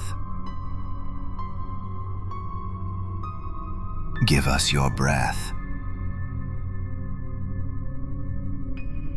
Give us your skin. She clamped her hands over her ears, shaking her head violently. Stop! Leave me alone. A voice answered, not from inside her head, not from the shadows, from behind her. They can't hear you if you whisper. Sarah froze. The voice was soft, feminine, tired. She turned slowly. A woman stood several feet away, partially hidden in the shadows of a stone arch. She was dressed in a long, old-fashioned coat, drenched with dirt and water. Her hair hung in dark clumps around her shoulders. Her face, Sarah's breath caught. Her face looked like Sarah's. Not exactly. Younger, harder, more worn, but undeniably similar. The woman stepped forward. Her boots made no sound. Her eyes were hollow. Sarah backed up instinctively. Who are you? The woman stopped at the edge of the red circle. I was the one before you, she said softly. The holloway born before the house opened. The one it marked. The one it wanted. Sarah's knees nearly gave out. You're lying, she whispered. No, the woman said. I'm what happens if you fail. She raised her hand. It wasn't flesh. It was stone. Her entire arm was turning into rock veins like cracks spreading upward from her fingertips. Sarah stared in disbelief. What happened to you? The woman's voice broke. I turned the key wrong. I opened a door I couldn't close. She stared at Sarah with hollow eyes. The third lock is not here to protect the world from the house. She stepped closer, the stone spreading up her arm, cracked with each movement. It's here to protect the house from you. Sarah's throat tightened. What does that mean? The woman pointed planted behind Sarah. Sarah turned. Her breath stopped. Carved into the far end of the chamber wall was a massive stone relief, an ancient sculpture of a door sealed shut with layers of symbols. 3 stone circles sat embedded into the wall like ancient locks. One glowed faintly, sealed. The second pulsed weakly. The third was dark. The third lock, it didn't need a key. It needed something else. Sarah moved closer, her hand trembling as she reached toward the third stone circle. The woman whispered behind her, "You seal it with your blood." Sarah froze. "No," she whispered. I can't."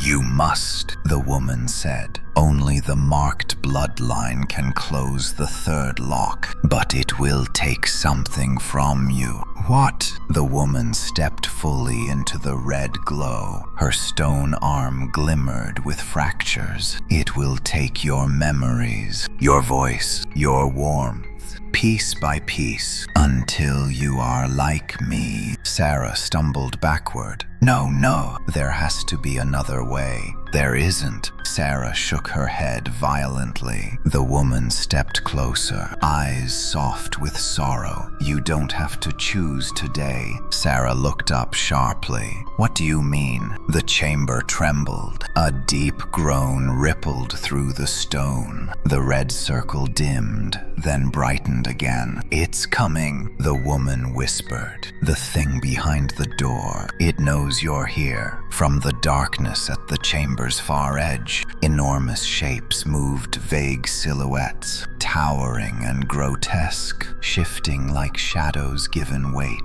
Sarah's blood turned to ice. Huge claws scraped against ancient stone. A distant, guttural growl echoed through the chamber. The woman glanced upward. "You don't have much time." She stepped back into the shadows, her stone foot dragging across the floor. "Find what you need. Choose when you must. But remember." She met Sarah's eyes one last time. "You can seal the third lock without dying, but you won't survive unchanged." Her body flickered, stone splitting, shadows swallowing her, and she vanished into the wall. Sarah collapsed to her knees, shaking violently. The chamber trembled again, louder, closer. The ancient presence behind the door was waking, and it knew her name. Sarah clutched the iron key to her chest as the stone wall began to split. Something massive forced its way through. A clawed limb thicker than a tree. A face made of writhing shadows. Eyes like burning coal. A body too large to belong to any world she knew. Sarah screamed, and the creature roared back.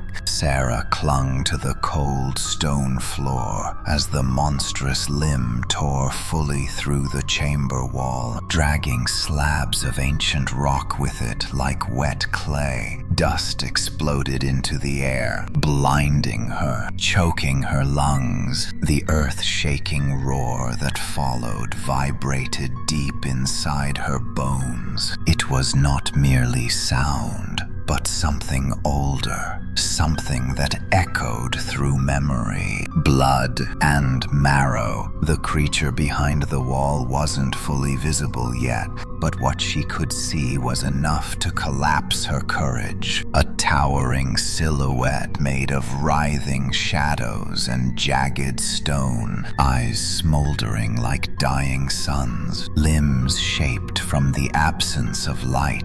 It wasn't just a monster, it was a prison, a godlike presence bound in darkness, stretching against millennia of confinement. And now it saw her through the dust-filled air, its burning eyes locked onto her trembling form. The red sigil beneath her feet pulsed violently, as if responding to the creature's awakening. The symbols embedded in the stone flickered and twisted, reacting to the intruder's presence. The creature's voice.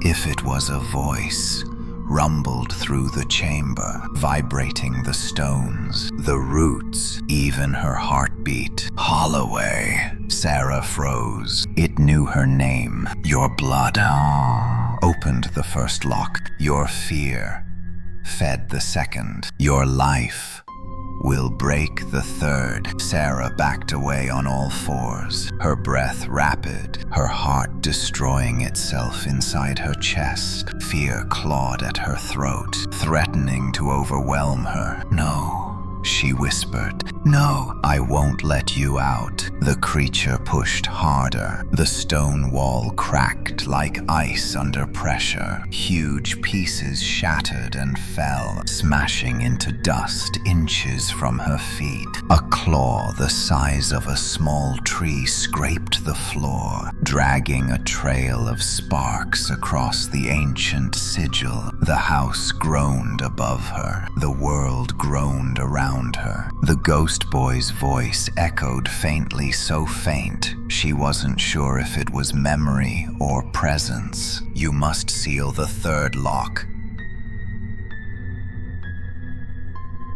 Sarah forced herself to look away from the monster and toward the carved door relief across the chamber. The 3 circular locks glowed faintly in the dim red light. 1 sealed, 2 sealed, 3 dark.